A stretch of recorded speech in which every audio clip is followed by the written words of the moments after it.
sampai jumpa lagi adik-adik semua, Bapak Ibu semua dari seluruh Nusantara. Jadi alhamdulillah lagi di media online seperti ini. Dengan adanya COVID-19 ternyata kita semakin sering webinar seperti ini ya. Nah, alhamdulillah nih saya ditunjuk oleh dia meminta memberikan sharing lah ya. Nah, sebetulnya memang ini saya sebetulnya di bidang ini, tetapi ini kebetulan pernah membawa mata kuliah ini. Nah, ini ada sebuah judul, judul yang kita bisa sama-sama lihat nih ya. Jadi saya membawakan materi tentang pasar offline PS pasar online. Nah, jadi dengan adanya sekarang ini COVID-19 ini semakin terasa ya. Ini nama saya, kalau mau lihat saya lebih jelas nanti ada di sini.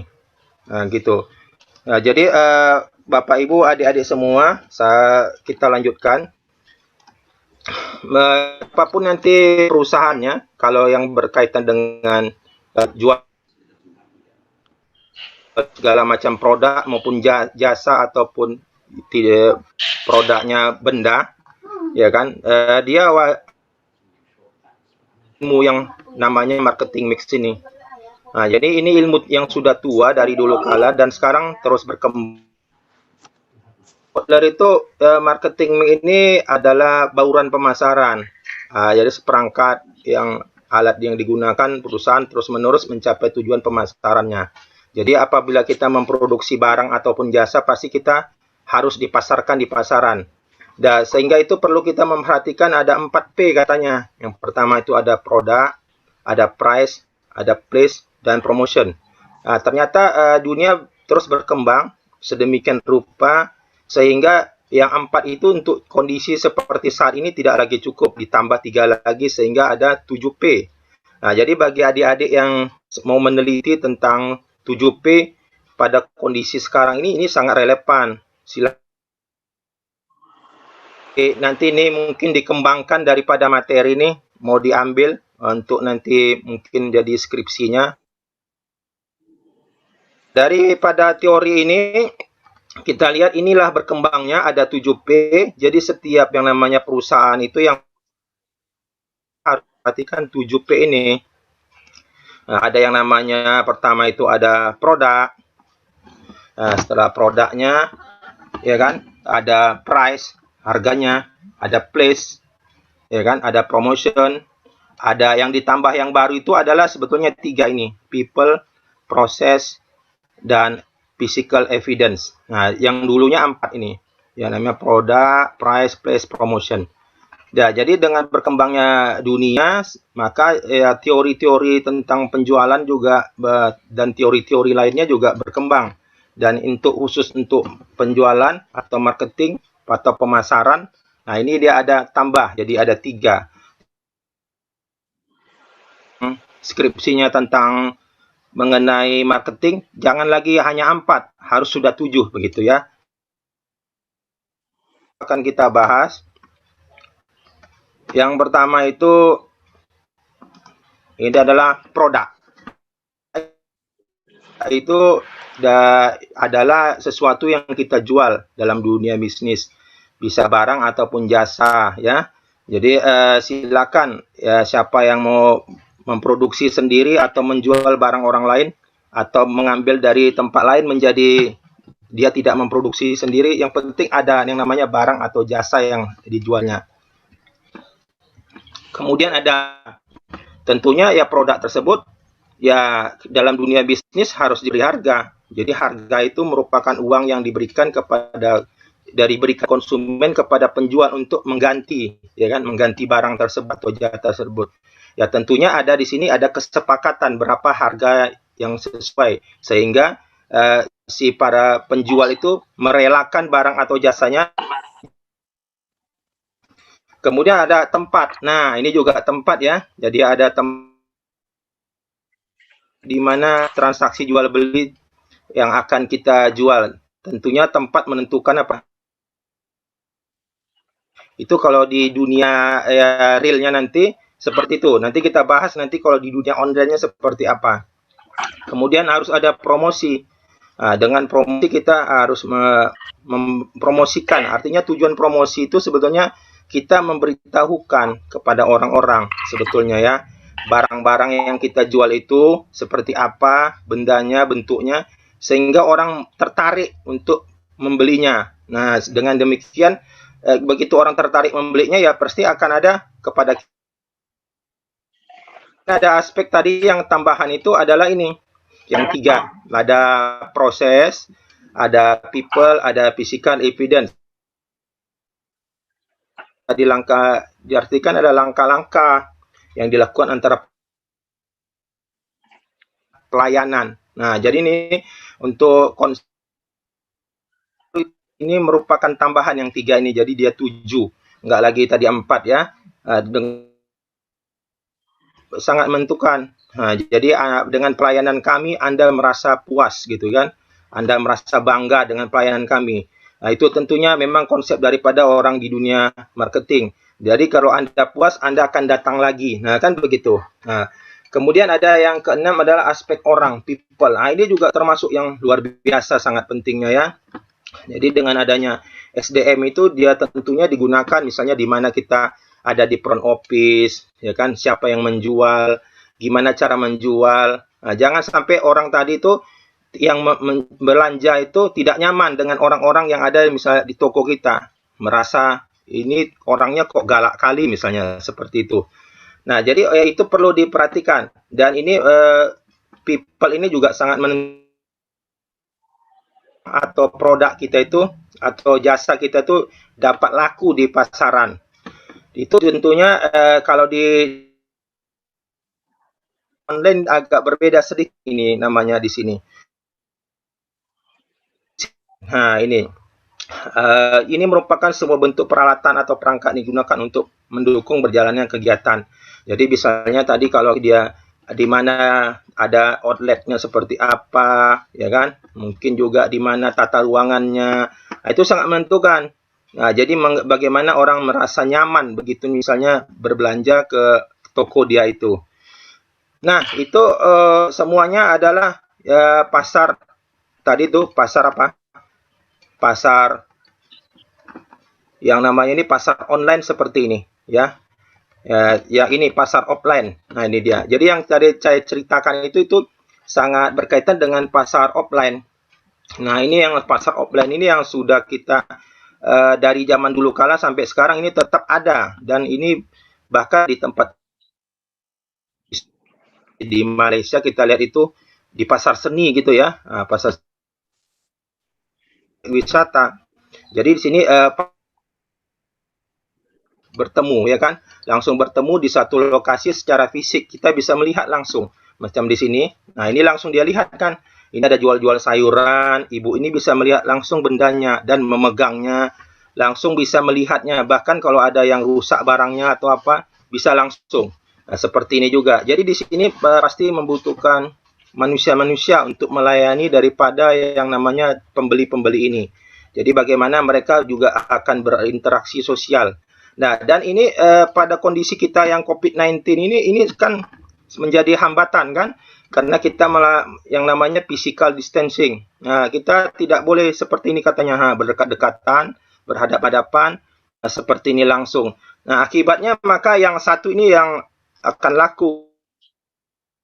Ini luar biasa sekarang ini perkembangannya ya. Jadi dengan pasar online itu manusia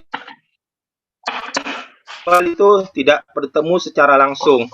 Jadi dia itu bisa melakukan transaksi itu ada di aplikasi. Nanti mungkin dengan pemateri kedua nanti akan dibahas seperti apa ini, membuatnya seperti apa, bendanya gitu ya. Nah, jadi ini fisiknya nggak ada. Apa yang ada di situ? Ya gambar-gambar, ya kan? Mana yang penjualnya, mana yang pembelinya? Tidak bertemu langsung, jadi tidak ketahuan. Nah, jadi tapi bendanya ada tapi yang ada itu gambarnya. Jadi kalau secara fisikal kita tidak bisa melihat itu bendanya seperti tadi pasar yang ada di manual ya, di offline. Nah, sehingga kita bisa dapat kesimpulan ada 7 sebetulnya. Nah, seperti ini. Untuk di pasar yang namanya offline, produk yang dijual itu jelas secara fisik ya. Jadi jelas secara fisik, konsumen dapat ini. Inikah rusakkah, tidak baguskah, dilihat langsung. Jadi ya, karena dia bisa melihat langsung. Bahkan ada di situ kan pesan barang yang Anda telah beli tidak dapat ditukar kembali. Maka periksalah sebelum meninggalkan tempat. Itu selalu kadang-kadang ada bunyi seperti itu. Jadi kita bisa memastikan langsung barang yang kita beli itu pada posisi yang bagus gitu. Berbeda halnya dengan kalau kita pada yang namanya nih pasar online. Nah, pasar online itu barang secara fisiknya nggak kelihatan. Nah, mana bendanya? Mana itu sayur? Mana itu keju misalnya? Nah, itu kan. Mana itu misalnya smartphone-nya? Nggak ada. Yang ada itu hanya apa? Gambarnya. Nah, gambarnya ya. Bisa saja barang-barang yang ada di gambar-gambar yang kita lihat itu tidak pernah ada. Nah, gitu. Oleh sebab itu, dalam untuk penjualan online, produk itu haruslah bisa ya, sehingga nanti calon pembeli itu tidak merasa kecewa. Misalnya, ini digambar kok produknya bagus sekali gitu. Kecewa ini, kenapa? Ternyata di sini tadi ada misalnya cangkir ya kan. Di sini ada label misalnya di kupingnya misalnya. Tetapi begitu diterima kok beda ya antara gambar dengan yang diterima. Itu berbahaya. Nah, jadi kalau kita di dalam pasar yang namanya online, jangan sampai ada seperti itu terjadi. Itu akan berdampak sangat berbahaya buat yang namanya toko online kita. Nanti dia akan bisa cerita itu.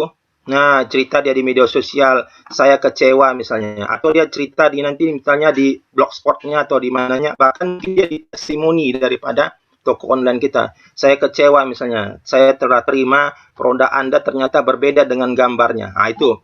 Jadi begitu adik-adik semua misalnya memulai daripada penjualan online-nya, perhatikan produknya. Jangan sampai produk ya gambar yang kita lengketkan di situ dunia nyatanya. Dan ini beberapa memang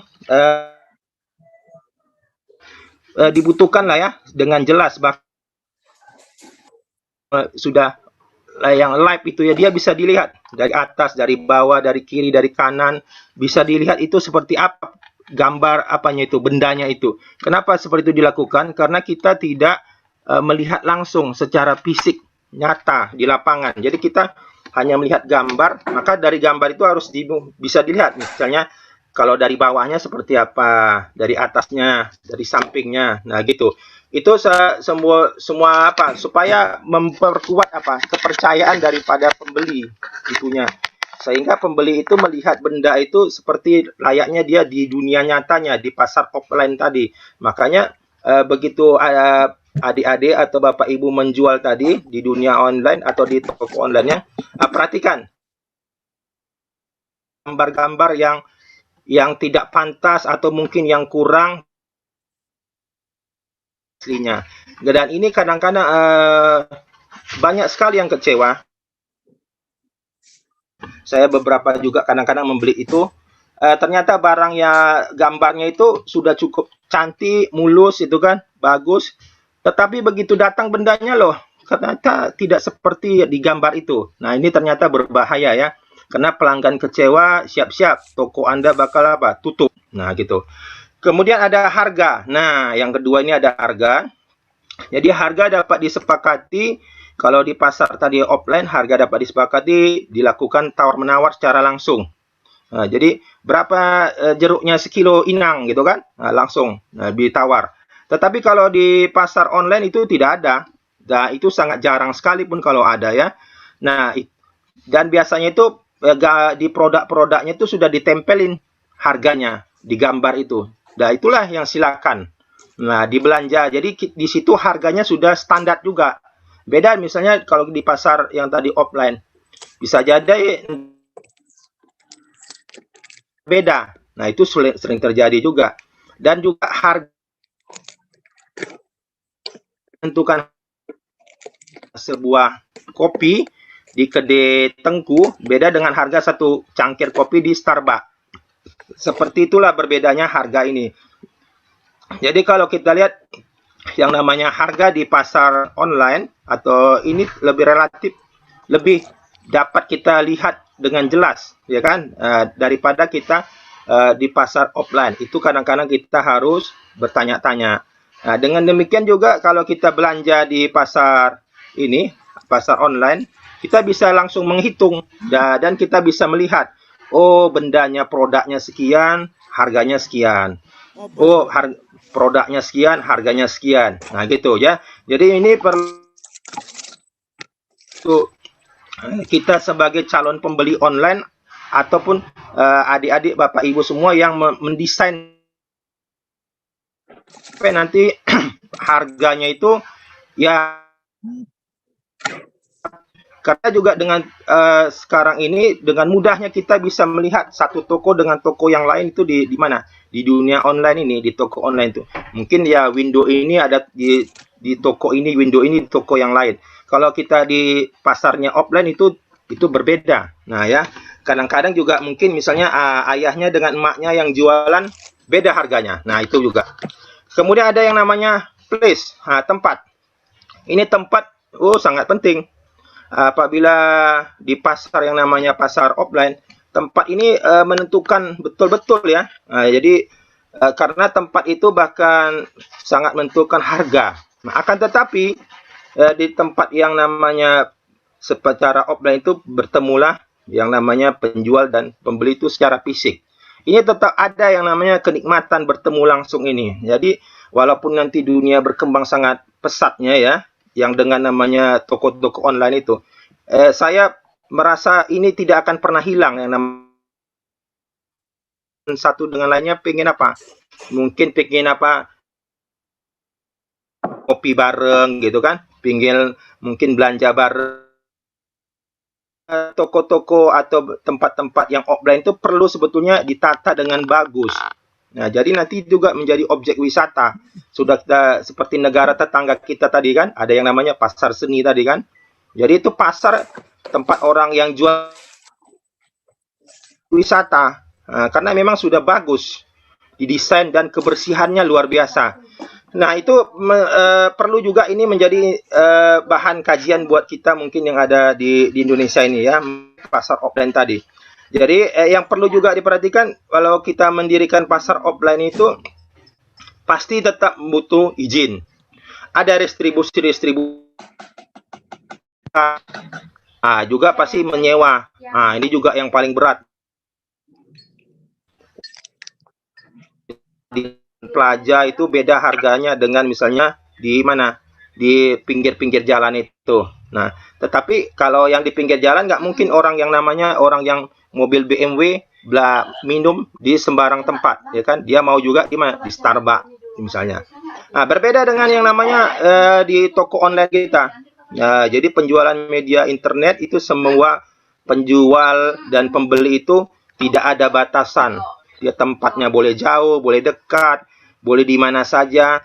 Orangnya itu bisa kaya, bisa miskin, bisa sederhana. Silakan. Tidak ada pengecualian dan tidak akan membuat orang berdampak terhadap sosialnya.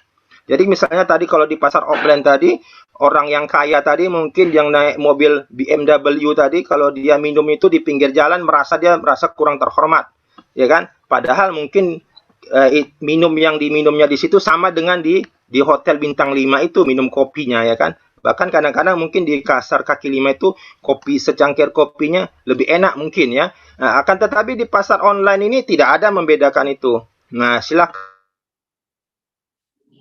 kaya, mau yang miskin, mau yang itu tidak akan ada yang ketahuan. Yang penting Anda sanggup itu ya. Jadi itu berbeda. Ini juga promosi ini juga sangat perlu ya. Dengan tadi dengan promosi kita sebetulnya tujuannya memperkenalkan barang-barang kita ini atau produk kita ini bisa dikenal orang. Tujuannya di situ sebetulnya. Nah, jadi kita ada produk, kita ada inovasi segala macam, kita buatlah promosinya. Nah, akan tetapi untuk pasar offline ini untuk promosi itu sekarang itu membuat jadi biaya tinggi sebetulnya. Karena promosi itu dilakukan dengan baliho ya kan, dengan iklan, media massa maupun cetak gitu ya. dan elektronik. Dan ini biaya membuat tinggi. Jatuh ya, orang membuat balihonya, dicetak, panduk, ya kan? Nah, berbeda dengan yang namanya pasar online. Nah, itu dan cepat dan singkat, itu banyak manusia bahkan seluruh dunia dengan mudahnya dilakukan di media sosial. Nah, gitu ya. Jadi kita bisa melakukan itu dengan mudah. Nah, jadi memang berbeda dengan yang namanya di pasar offline tadi. Nah, jadi dengan pasar online ini segala macam yang namanya promosi itu kalau kita lihat seperti mudah sekali dilakukan ya. Nah, jadi beda dengan yang pasar ya ada di offline. Ya, di sini juga akan membuat apa? Efisiensi. Nah, gitu. Jadi efisiensi ini pasar online ini tercapai apa? Biaya promosinya mungkin hampir-hampir tak ada. Nah, kenapa? Karena promosi itu dilakukan misalnya saya buat flyer, saya tinggal share di mana? Di media sosial. Bisa di WhatsApp, bisa di Instagram, ya kan? Bisa di mana-mana dan begitu cepatnya. Nah, gitu ya. Tidak perlu saya buntu orang, tolong pasang baliho ini di sana, nah, gitu. Tidak perlu saya bayar orang, tolong ini. Jadi memang inilah makanya yang namanya penjualan atau toko online ini semakin lama. Kemudian yang ada yang 5, 6, 7 ini adalah yang tadi konsep baru tadi. Konsep baru tadi ditambah ya yang lama itu 1 sampai 4. Ada yang namanya proses. Nah, jadi di sini proses itu membutuhkan banyak orang kan kalau dia pasar offline. Jadi dia satu toko, misalnya toko tadi barang-barang elektronik, jadi dia ada datang seorang dengan seorang lain, nggak mungkin kan barengan pelayannya melayani beberapa orang. Pasti satu orang tamu dilayani oleh satu pelayan. Nah, itu akibatnya banyak orang ternyata dibutuhkan di dalam yang namanya toko offline. Berbeda dengan toko online. Nah, toko online itu, nah adik-adik semua atau bapak ibu yang di sekarang ini mungkin kehilangan pekerjaan atau mencari pekerjaan. Jadi apa? Di sini menjadi melayani secara online. Jadi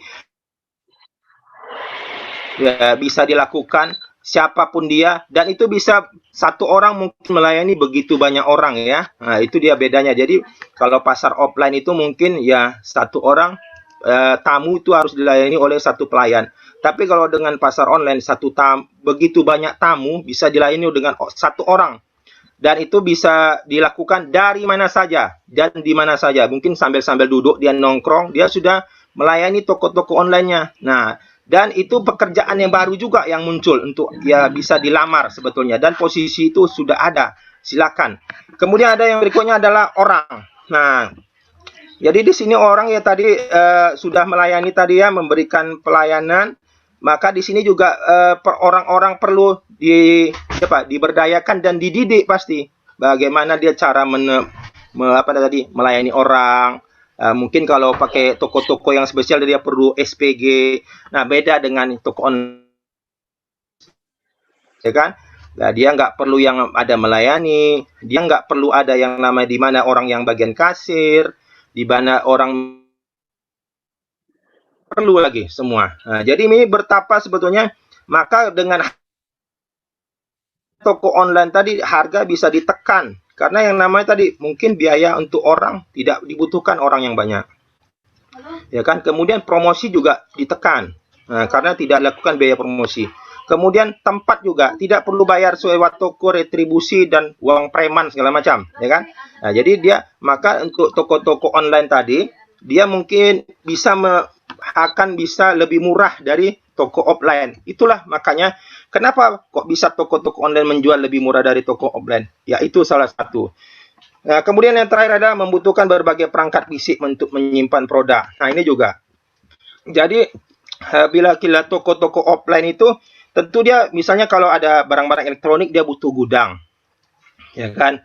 Kalau dia misalnya jualan tadi dia butuh outlet. Nah, dia perlu ada tempat. Nah, kemudian dia perlu desain gimana tempat di ruang tamunya atau menerima customernya dan lain-lain. Nah, beda dengan ini kan, toko online itu tidak perlu. Bahkan dia tidak membutuhkan kadang-kadang menyimpan atau membuat stok daripada barang-barangnya. Kenapa? Karena dia hanya perlu melakukan kerjasama dengan para toko-toko offline tadi itu. Dan inilah menjadi peluang besar sebetulnya di zaman kita COVID-19 ini. Bagaimana sebetulnya ya toko-toko offline itu didesain akan ada yang menjualnya di dunia online, menjadi toko online. Jadi toko-toko online ini bekerja samalah Anda dengan yang ada di dunia offline tadi, sehingga orang-orang yang tidak berkunjung ke toko itu dapat ya berkunjung secara online, karena kita apa, harusnya lebih banyak di rumah saja, ya kan, physical distancing. Nah, ini ya 7 hal ini merupakan sangat penting di dunia marketing. Nah, siapapun kalian yang belajar marketing pasti belajar yang 7 ini. Ya, karena memang ini merupakan hal yang penting di dalam kita memasarkan suatu produk, barang ataupun jasa. Nah, berikutnya daripada kita lihat ini survei di Indonesia. Indonesia ini belum data yang terakhir ya, masih 2020 Januari. Itu daripada riset US Social and Hot Site. Ini dirilis itu bahwasanya Januari 2020 pengguna internet di Indonesia ini luar biasa ini tuh. 175,4 juta orang. Wah, luar biasa. Dan ini banyak luar biasa ya. Kemudian daripada kita pengguna mobile phone. Nah, ini kok bisa banyak kali? Karena ternyata orang Indonesia itu satu orang bisa sampai 3 mobile phone-nya. Makanya bisa lebih sampai 128%. Jadi dari penduduk Indonesia ini bisa lebih lagi. Karena ada yang satu orang itu sampai 2-3 smartphone-nya. Nah, begitu. Itu memang lihat aja lah sekeliling kita ya. Di antara kawan-kawan kita. Itu satu orang mungkin ada sampai 2. Paling sedikit 2 lagi zaman sekarang nih. Boleh kita lihat. Mahasiswa kita pun begitu. Itu membuat apa? Peluang besar ini sebetulnya. Jadi dengan adanya seperti ini, yang namanya pengguna daripada internet itu sangat pesat. Berarti kita peluang besar untuk apa? Ya, kita namanya tadi ya toko-toko atau pemasaran secara online. Kenapa? Calon-calon para pembeli kita itu ada di depan mata kita. Dan itu tidak perlu mengundang daripada orang di luar Indonesia. Cukup orang Indonesia sendiri itu menjadi calon pembeli yang sangat potensial kepada kita semua. Sehingga bolehlah adik-adik semua yang belum tamat kuliah juga boleh memulai usaha bisnisnya tadi di bidang apa? Pemasaran dengan membuat toko online-nya. Dan itu merupakan apa? Pekerjaan, bisa merupakan pekerjaan sampingan juga. Karena tadi seperti sudah dijelaskan sebelumnya, kita tidak perlu menyimpan barang-barang ada di rumah. Nah, cukup melakukan kerjasama dengan toko-toko offline yang menjual barang-barang tersebut. Akan tetapi kita hanya menjual di situ apa? Gambar-gambar yang harus kita tampilkan dengan kondisi memang seperti itulah layaknya benda tersebut ya. Nah, dengan demikian maka ini kita lihat. Nah, itu dia. Nah, nampak kan? E-commerce dorong perekonomian Indonesia selama pandemi COVID-19. Nah, ini pada kita lihat di berita di Bisnis Indonesia ya. Nah, ini. Jadi memang dengan adanya COVID-19 ini, ekonomi kita itu kalau nggak adanya e-commerce ini mungkin nggak jalan ya. Kenapa? Karena para tukang pedagang-pedagang itu secara offline itu kan kita dilarang bertemu secara fisik. Karena dia physical distancing kan. Nah, jadi bagaimana kita bertemu tetap terjadi bisnis jual beli di dunia online lah, di pemasaran online lah. Nah, makanya dengan ini kita lihat perusahaan-perusahaan e-commerce di Indonesia membukukan kenaikan volume penjualan dengan semakin banyak masyarakat menerapkan physical distancing di wabah COVID-19. Nah, jadi dengan adanya COVID-19 ini kita telah melihat betapa bertambah jumlahnya ya perusahaan-perusahaan e-commerce kita yang ada di Indonesia nih. Silakan mulai dari yang sederhana sampai yang sangat kompleks itu silakan. Itu nanti tinggal dibangun betapa levelnya sampai di mana dan pangsa pasarnya di mana. Nah, begitu. Nah, kita lihat ini kalau juga ini pasar online ini juga mendukung ya yang namanya revolusi industri 4.0. Nah, kenapa? Revolusi 4.0 itu mempunyai 2 karakteristik utama. Yang tadi itu pertama adalah disruption teknologi. Yang kedua adalah perubahan ukuran perusahaan. Jadi disruption ini kita dengan adanya yang namanya teknologi membuat itu apa? Toko itu hanya ada di mana? Di smartphone kita. toko itu ada smartphone kita, bahkan saya ada satu komen di Facebook saya, ukuran daripada besarnya kampus kita, ukuran daripada besarnya kantor kita, ukuran daripada besarnya kita punya sekolah hanya sebesar screen layar komputer kita ini kan. Nah, begitulah ada apa? Disruption teknologi. Jadi teknologi telah membuat itu terjadi perubahan yang luar biasa. Kemudian adanya size. Jadi dengan adanya tadi teknologi itu membuat perusahaan itu semakin kecil. Jadi bagaimana dengan tadi itu dengan toko online kita tidak membutuhkan banyak pelayan lagi, ya kan? Nah, jadi kita hanya membutuhkan satu orang bisa melayani begitu banyak orang, gitu ya. Makanya perusahaan jadi nggak besar lagi. Jadi perusahaan walaupun dia seperti Amazon itu karyawannya tidak banyak lagi, tetapi tetap ada karyawan, tetap ada, ya gitu ya. Nah, kemudian dengan demikian maka kita lihat dari berada dampak ini adalah produk itu bisa dibuat semakin kompleks, ya kan? Maka inovasi itu akan semakin cepat. Jadi kita harus bisa membuat berbagai inovasi sehingga inovasi itu bisa mempercepat apa? Membuat orang merasa tertarik membelinya. Jangan sampai orang jenuh karena dengan inovasi kita bisa seperti layaknya itu kita lihat sebuah merek itu ya, smartphone kita yang sampai sekarang sudah S berapa dia gitu. Padahal inovasinya hanya sedikit-sedikit. Tapi dengan melakukan inovasi yang sedikit-sedikit itu, supaya dia tujuannya mempertahankan supaya konsumennya tidak lari ke sebelahnya. Nah, dan dengan volume data besar ya. Nah, sekarang sudah arahnya ke big data. Jadi kalau kita lihat misalnya toko online adik-adik atau bapak ibu semua bisa lihat nanti dari kunjungannya. Kunjungannya itu misalnya kenapa bisa dari berbagai macam dunia dan dari siapapun. Nah, itu bisa merupakan juga potensi ya dan itu sangat besar. Nah, kemudian ada apa? Yang namanya produktivitas pasti sangat tinggi. Nah, produksi massal dan pasar juga mudah berubah. Nah, karena jadi karakteristiknya ini mudah berubah karena dia ada di posisi online. Jadi bisa sebentar seperti ini bentuknya seperti itu. Dan kemudian dia produktivitas pasti sangat tinggi. Nah, akibat daripada ini akan membuat apa? Efisiensi di mana-mana. Nah, jadi terutama efisiensi seperti kita lihat ini dengan dampaknya yang WFH, orang bekerja di rumah, polusi udara berkurang. Kenapa berkurang? Karena kita tidak mengeluarkan yang namanya CO2 dari apa? Dari asap, ya, asap daripada kendaraan kita.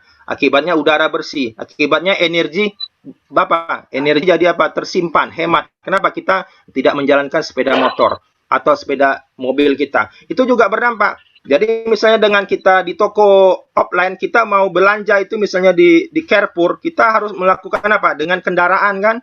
Bisa sepeda motor, bisa mobil. Dan sepeda motor dan mobil kita itu membutuhkan energi. Nah, energi itu akan habis untuk kita berpergian. Nah, akan tetapi dengan Bapak, Ibu, dan adik-adik semua di toko online, itu tidak perlu dilakukan bepergian. Karena cukup melakukannya pembelian itu di smartphone-nya ataupun di laptopnya. Tinggal buka, tinggal pilih sana, pilih sini, selesai. Terjadilah transaksi pembelian. Dan barang akan diantar, ya kan? Nah, tentunya dengan namanya revolusi industri ini memang yang namanya toko-toko online atau pasaran online ini sangat mendukung revolusi. Dan ini sudah terjadi sebetulnya gara-gara memang COVID-19 ini kita dipaksa sudah berada pada kondisi revolusi 4.0. Jadi di layar Anda, di smartphone Anda itu Anda bisa melakukan berbagai macam aktivitas yang harusnya itu dilakukan secara fisikal tetapi bisa dirubah. Nah, begitu ya. Nah, ini begitu kira-kira yang bisa saya sampaikan. Terima kasih. Saya kembalikan kepada moderator. Assalamualaikum warahmatullahi wabarakatuh. Waalaikumsalam warahmatullahi wabarakatuh. Terima kasih kepada Pak Irwan Fadli atas materinya. Sungguh sangat membuka wawasan kita semua atas perbedaan dari pasar online dan pasar offline tadi. Tadi Pak Irwan sudah menjelaskan tentang perbedaan dari pasar online dan pasar offline ya. Ada di pasar tadi, di marketing tadi ada beberapa materi cukup menarik ya. Seperti tadi ada 7P tadi ya. Ada produk, ada price, promotion, process, and people. Mungkin untuk para Bapak Ibu sekalian di sini mungkin udah pada mengerti dan paham semua perbedaan dari pasar-pasar disebutkan tadi, ada pasar online, pasar offline. Dan di kondisi saat ini itu pasar online sungguh sangat memiliki peluang yang sangat besar karena kebanyakan kita semua dilakukan dari rumah ya. Nah, mungkin udah banyak yang paham, tapi gimana prosesnya untuk melakukan kegiatan online tadi mungkin banyak yang belum paham. Seperti bagaimana caranya untuk memasarkan produk. Misalkan kita punya produk, tapi kita nggak mengerti gimana untuk memasarkannya. Untuk proses pemasaran itu kan ada banyak ya. Nah, mungkin akan bisa dijelaskan oleh pembicara kedua kita, yaitu oleh Bapak Edi Rahman Saputra. Untuk Pak Edi, bisa langsung mulai materi ya Pak?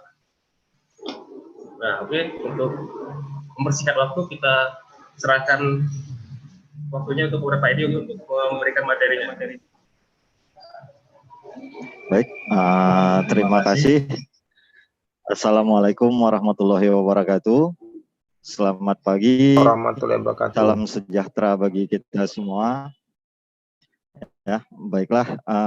Tadi mungkin kita sudah mendapat materi di awal bagaimana yang namanya berbisnis itu melalui online itu harus gimana, offline itu harus gimana. Nah, di sini saya akan memberikan materi yang berikutnya, yang mana dengan judul ya materi kita yaitu tentang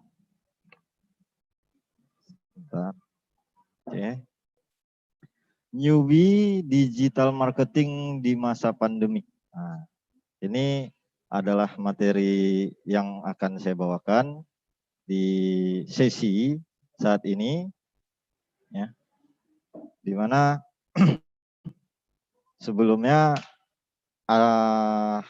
saya memperkenalkan diri dulu terlebih dahulu ya.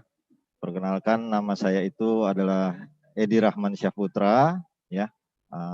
Kebetulan untuk job desk saya kesehariannya saya adalah seorang dosen tetap di Universitas Harapan Medan. Ya, kebetulan saya seorang ketua program studi di program studi informasi. Nah, sekaligus saya juga adalah pendamping UMKM yang memang bagi saya dunia UMKM ini bukanlah dunia baru ya, karena saya juga adalah sebagai pendamping UMKM yang mana saya tergabung di dalam organisasi ada namanya UMKM Naik Kelas ya, dan juga Lunas. Nah, sekaligus saya juga berkecimpung di dunia koperasi dan UMKM sebagai konsultan di Dinas Koperasi dan UMKM Provinsi Sumatera Utara. Nah, biasanya saya dalam memberikan materi itu mungkin secara tatap langsung ya. Mungkin di sini biasa saya dalam memberikan materi itu saya katakan saya tidak mengajari gitu. Tetapi kita lebih banyak lebih share apa yang saya ketahui, mungkin ada dari kita semua di sini yang belum tahu, dan sebaliknya begitu juga. Ada yang mungkin yang Bapak Ibu ketahui, nah di diri saya belum ketahui. Nah, oke. Untuk kontak person dan alamat email saya sudah terterakan di slide-nya. Ya mungkin nanti bisa kita komunikasi setelah kegiatan ini, yang mau dicatat atau mau ini silahkan. Oke. Nah, untuk memulai awal ya, saya mengambil sebuah kalimat dari seseorang yang mungkin yang mana kita di sini sudah pada tahu, mungkin juga ada yang belum tahu ya, tapi saya yakin 99% sudah pada tahu. Ada seorang yang bernama Bill Gates ya, dia adalah ya ownernya ya dari salah satu perusahaan hardware software terbesar di dunia yaitu Microsoft. Nah, beliau mengatakan jika Anda terlahir dalam kemiskinan itu bukan kesalahan Anda. Tapi jika Anda mati dalam kemiskinan, itu kesalahan Anda. Kita perlu cermati kalimatnya ini maksudnya apa, ya? Bahwasanya kalau kita terlahir itu dalam keadaan yang sudah terjadi, itu bukanlah sesuatu hal dikarenakan kita. Tetapi apabila sesuatu terjadi setelah kita ada dan kita tidak berbuat apa-apa, dengan tidak maksimal, ya itu kesalahan berarti ada di diri kita.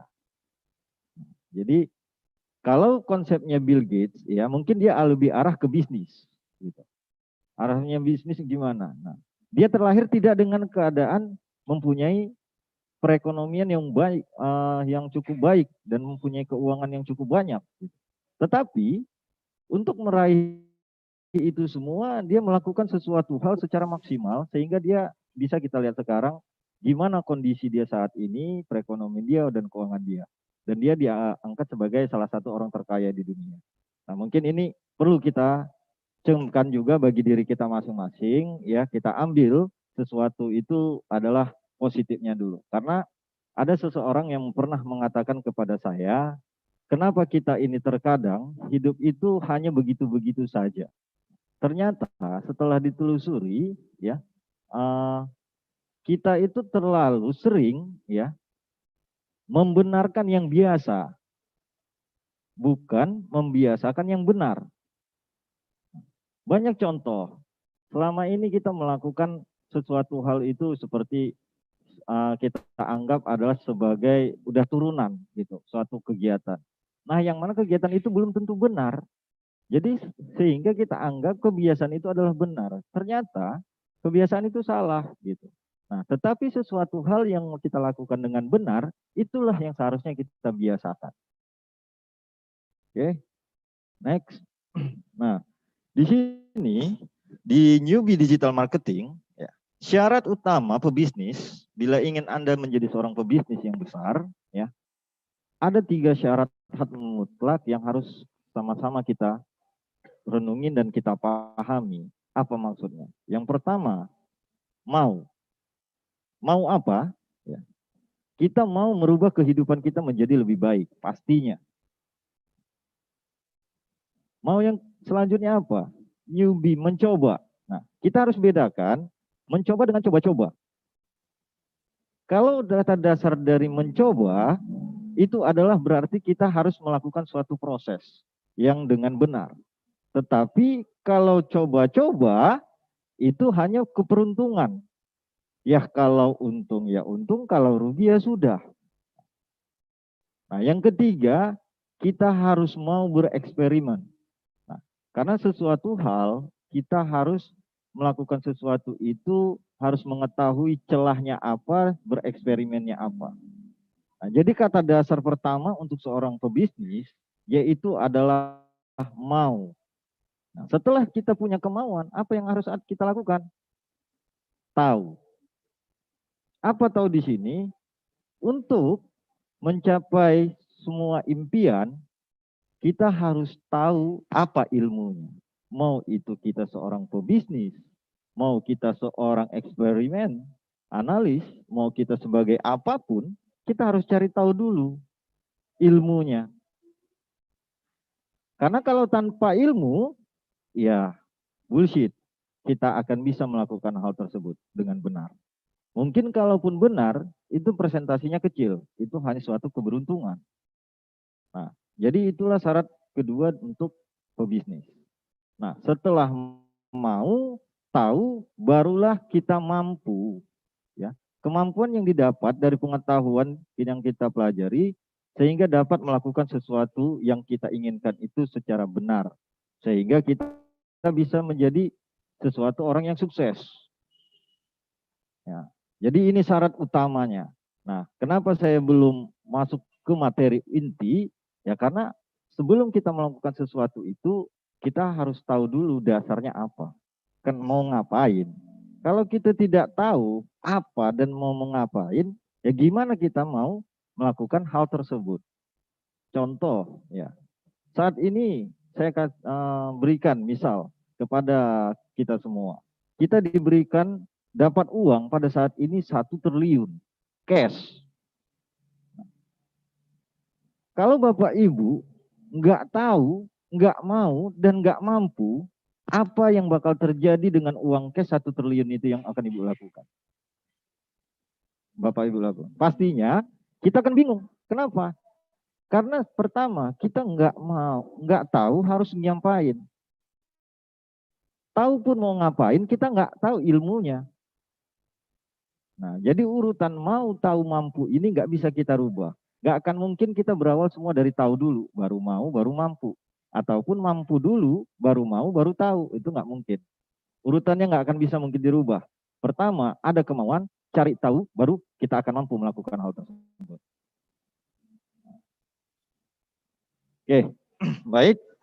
Nah, saat ini ya di masa pandemik ini saya rasa tadi seperti dipaparkan oleh narasumber pertama, pengguna ya yang namanya dunia teknologi khususnya internet di Indonesia itu tadi mencapai belasan miliar ya. Nah, salah satu yang digandrungi saat ini ya dengan keadaan kita hari ini kebanyakan itu adalah tentang social network. Kita sering pastinya di antara kita ini semua tidak mungkin yang salah satu social network kita nggak punya. Oh Pak, saya nggak punya Facebook. Minimal Bapak punya Twitter, WA, Instagram, salah satunya. Tidak mesti harus semua. Nah, pertanyaannya, benarkah sosial media itu sarana pemasaran yang besar? Nah, nih banyak sekarang saya lihat ya, saya sering browsing, saya lihat juga mau kaulah muda, mau tua dan lain sebagainya ya. Semua itu memasarkan itu kebanyakan melalui media sosial. Karena apa? Mungkin mereka belum paham harus membangun e-commerce-nya, membangun sebuah aplikasi e-commerce. Jadi mereka memanfaatkan yang sudah ada. Ya.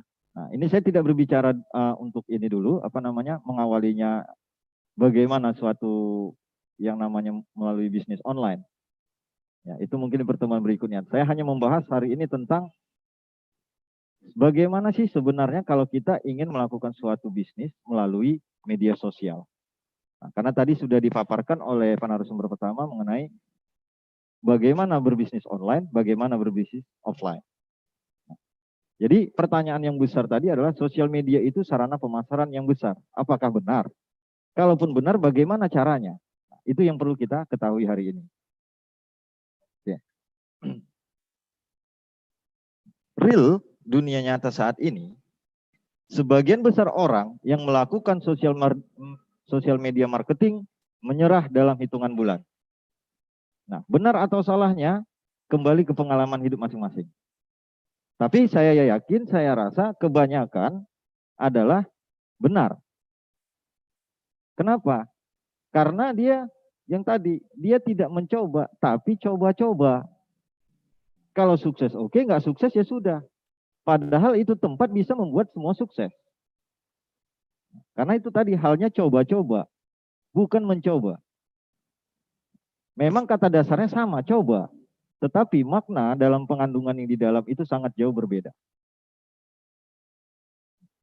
Jadi untuk mengatasi hal tersebut, ya, inilah pentingnya kita berbagi hari ini mengenai tentang sosial media marketing itu di masa pandemi.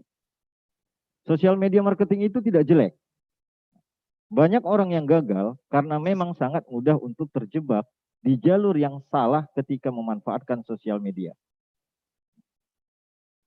Jadi di sini saya paparkan, hanya ini yang bisa dilakukan. Nah, pertama, buat akun. Hiasi dengan foto, lengkapi profilnya, buat post yang menarik untuk mendapatkan like. Apakah itu cukup? Itu kan hanya awal. Itu adalah awal dari proses. Tidak sampai di situ. Jadi apa yang harus kita lakukan? Agar upaya yang kita lakukan tidak sia-sia, nah, di sini kita akan mempelajari strategi sosial media. Setiap sosial media yang ada. Di sini saya akan nanti kita membahas tentang bagaimana pemasaran melalui Facebook, ya, Twitter, Google, Instagram. Nah, karena ini menurut saya yang saat ini penggunanya cukup banyak. Sangat banyak saat ini. Nah, dan itu mudah. Siapa saja saya yakin mungkin dari kalangan dari anak-anak yang mulai sekolah, yang sudah mulai memasuki sekolah dasar hingga namanya orang tua, rata-rata sih saya banyaknya yang punya Facebook. Ya, walaupun hanya sekedar dia mungkin ya iklan apa namanya untuk beranda dia, menyimpan fotonya. Nah, ternyata sosial media itu bisa kita manfaatkan jauh lebih dari itu untuk keuntungan kita.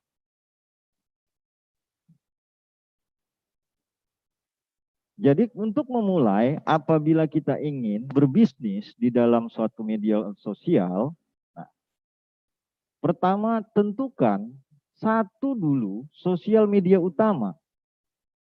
Nah, kita kan enggak. Kita punya produk, fotokan bareng, kirim Facebook, kirim Twitter, kirim ke Instagram, gitu. Kita share banyak, gitu. Nah, ternyata konsep tersebut itu salah. Nah, bukan tidak boleh, boleh. Tetapi ada yang harus kita tahu, kenapa kita harus tentukan dulu yang paling utama itu yang mana, yang mau kita pergunakan. Di sini saya berbicara, Bapak Ibu saya anggap sudah mempunyai sebuah produk. Ya, saya tidak akan membahas Ibu mau jual produk apa atau bagaimana. Yang paling penting adalah Bapak Ibu peserta di dalam seminar kita kali ini saya anggap mempunyai sebuah produk, mau jasa ataupun barang. Jadi pertama tentukan satu sosial media utama. Nah, pertanyaannya mengapa harus cuma satu? Bukannya lebih banyak lebih bagus? Pertama, pertimbangannya. Yang perlu kita pertimbangkan adalah time, waktu. Apakah kita cukup banyak waktu untuk menggunakan semua media sosial untuk akun bisnis kita? Yang kedua, biaya. Nah, pastinya kita kan butuh kuota kalau kita ingin menggunakan sosial media, karena dia online. Nah, banyak media sosial media yang kita gunakan, berarti banyak juga kuota yang kita gunain. Kuota itu kita ambil dari mana? Kan mengeluarkan biaya. Nah, ketiga, tenaga. Yang keempat, ilmu. Nah, yang keempat ini perlu kita pertimbangkan karena apa? Ya, secara awam orang mengatakan banyak bahwasanya sama semua media sosial itu sama ilmunya. Yang penting upload gambar produknya, kasih keterangan sedikit, ya udah harganya berapa, ntar nanti kontak atau inbox gitu. Tetapi di dalam dunia di sosial digital marketing itu sangat banyak perbedaan. Apakah Bapak Ibu tahu kapan waktunya di Facebook itu yang tepat untuk berpromosi? Kapan waktunya di Instagram berpromosi? Nah, ternyata secara kajian telah dilakukan itu berbeda, Bapak Ibu sekalian. Nah, itu nanti ada di bawah. Kapan waktunya? Nah, jadi ini kita bisa lebih menarik, kan gitu. Jadi awalnya dulu kita harus pahami dulu, kenapa ini harus hanya satu. Boleh, bukan nggak boleh lebih dari satu, boleh. Tetapi pertimbangkan dulu waktu Bapak Ibu apakah banyak di media sosial. Yang kedua, berapa besar biaya yang harus kita buang. Ya. Yang ketiga, tenaga yang harus kita lakukan, mau foto barangnya atau ininya gitu. Yang keempat, menguasai ilmunya. Nah. Oke. Nah. Pilih sosial media berdasarkan satu ukuran. Lebih besar lebih baik, belum tentu. Ya, jadi artinya pemasaran itu belum tentu semua yang besar itu lebih baik. Gitu. Contoh di Facebook. Nah, Facebook ini kan suatu media sosial yang cukup besar. Gitu. Dibanding dengan sosial media yang lain misalnya. Tetapi kita harus kembali ke produk kita dulu. Apakah sesuai produk kita itu untuk di ukuran di Facebook? Atau malah lebih bagusnya untuk di media sosial yang lebih kecil, lebih ringan. Itu yang pertama, ukuran. Yang kedua, audiens. Nah, tentukan di mana mayoritas orang-orang yang Anda targetkan. Nah, karena pastinya ya, setiap produk pasti punya pangsa pasar masing-masing. Nah, produk tersebut mempunyai tujuan sasaran orang yang berbeda-beda, baik itu secara jenis kelamin. Nah, apakah bisa dipergunakan oleh semua jenis kelamin, baik itu laki-laki perempuan? Berdasarkan usia, apakah bisa digunakan oleh bayi, anak-anak, ya, remaja, dewasa, orang tua? Terkadang kan kita nggak mikir belum, sebenarnya kita berbisnis ini, fokus audiens kita siapa? Kita abaikan. Kita anggap semua orang bisa menggunakan produk kita, belum tentu. Nah, makanya lihat dulu audiensnya siapa. Contoh kecil saya berikan yaitu misalnya remaja. Nah, fokus kita itu pada remaja. Nah, remaja ini lebih banyak menggunakan audiensnya di mana untuk sosial medianya? Di Facebook kah atau di Instagram? Nah, ternyata secara rating, ya, remaja ini lebih senang mempergunakan yang namanya Instagram. Nah, padahal Facebook tadi kan sosial medianya yang besar. Nah, itu salah satu alasan kenapa kita harus banyak pertimbangan, kita cari tahu dulu apa sasaran kita, sebenarnya produk yang bagaimana yang ingin kita pasarkan. Nah, itu memang adalah dasarnya. Ya, untuk itu mungkin next time nanti saya akan berikan lagi ya apa ininya. Nah, kita fokus ke sini dulu. Nah, jadi tentukan audiensnya. Karena nggak semua audiens ya paham apa yang kita lakukan di dalam sosial media. Yang ketiga, konten. Ya. Tempat yang efektif untuk video, gambar, atau foto, teks tidak sama. Tidak di semua media sama konten itu. Terkadang kan kita sekali foto, banyakkan share. Share-nya kemana? Sekaligus ke Facebook, Instagram, misalnya. Gitu. Ya, dan Twitter, misalnya gitu. Nah, share-nya sekali 3. Nah, kita anggap ini sama. Beda. Ya, Bapak Ibu ya. Itu ternyata berbeda. Setiap sosial media itu ada ciri khas masing-masing. Oke. Kita ambil pertama. Bila Anda ingin menggunakan sosial media Facebook, ya, ini yang perlu kita pelajari. Hampir semua orang ada di Facebook. Dalam berbagai minat dan usia. Kemungkinan besar target pasar Anda juga ada di Facebook. Tetapi, karena volume yang sangat besar, ya, Facebook mempunyai filter yang sangat ketat. Secara hasil penelitian, secara organik, ya, kurang dari 1% orang yang mengikuti page Anda berinteraksi di Facebook. Jadi kalau kita ingin menggunakan sosial media Facebook sebagai sarana pemasaran, ya sarana penjualan promosi, nah kita harus pahami ini dulu. Sesuai nggak punya kita ini di Facebook? Maka dari itu, apabila kita ingin menggunakan sosial media Facebook untuk melakukan iklan, ya, maka kita pikirkan kembali yang dikatakan tadi. Hanya kurang dari 1% orang yang mengikuti page Anda akan berinteraksi. Itu kata kuncinya. Nah, selain itu jenis konten di Facebook lebih beragam. Ada banyak pilihan mulai dari sekedar teks, ya, biasa tulis status, gambar, video, link. Kalau Anda memanfaatkan Facebook, ada baiknya Anda tidak fokus hanya di salah satu jenis. Ya, misal Anda mempromosikan hanya dalam bentuk gambar aja. Nah, kalau di Facebook, Anda harus mempunyai beragam. Dia ada gambarnya lebih Anda letakkan, video mungkin tutorialnya Anda letakkan, linknya kemana, dan informasinya dalam bentuk teks. Nah, terakhir, frekuensi konten di Facebook rendah, tapi kualitasnya harus tinggi. Nah, ya, frekuensi konten di Facebook itu rendah, tapi kualitas harus tinggi.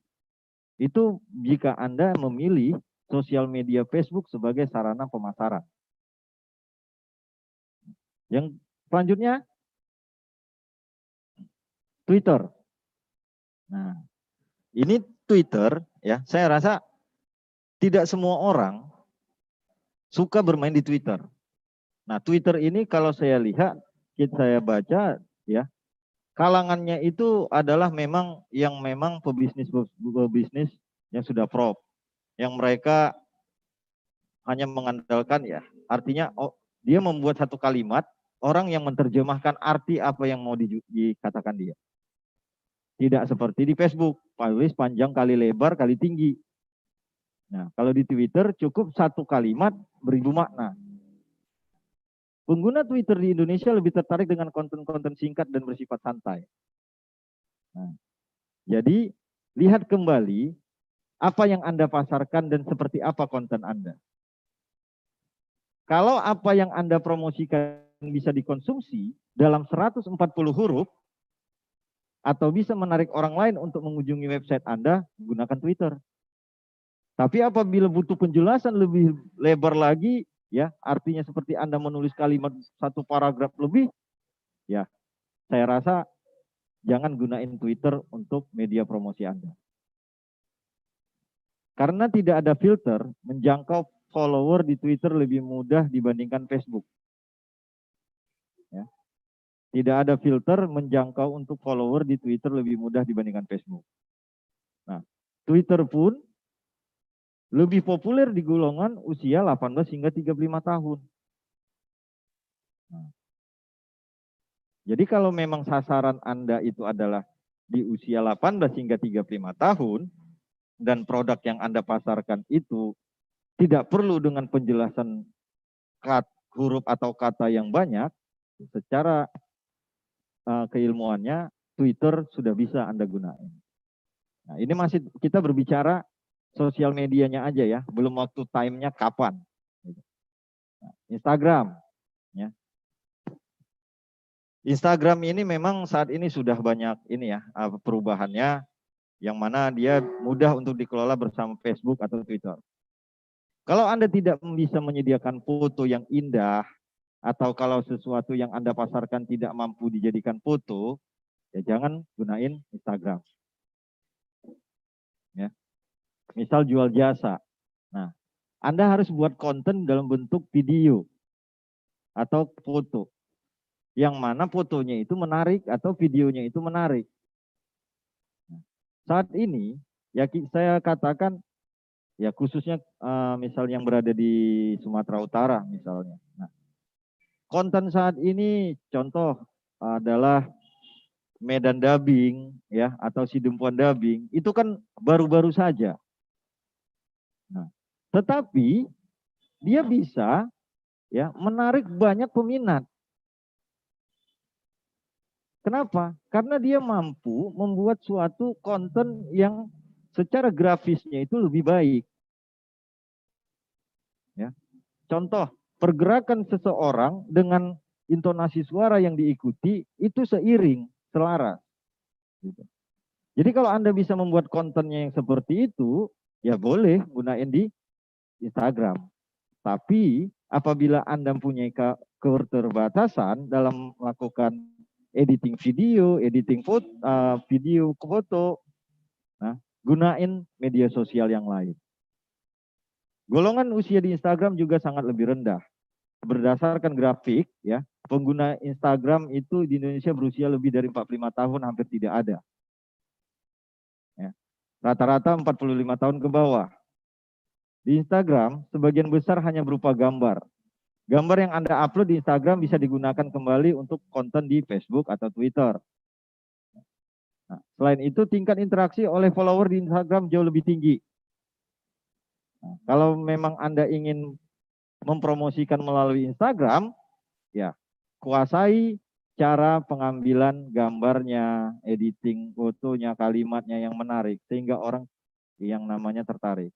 Kalau pangsa pasarnya adalah di usia 45 tahun ke bawah. Kalau 45 tahun ke atas, secantik apapun gambarnya, ya, sebagus apapun videonya, jarang itu orang tua yang punya Instagram. Nah, kalau Facebook kemungkinan besar iya. Begitu. Makanya tadi kita harus tahu dulu yang mana yang sesuai dengan punya kita. Gitu.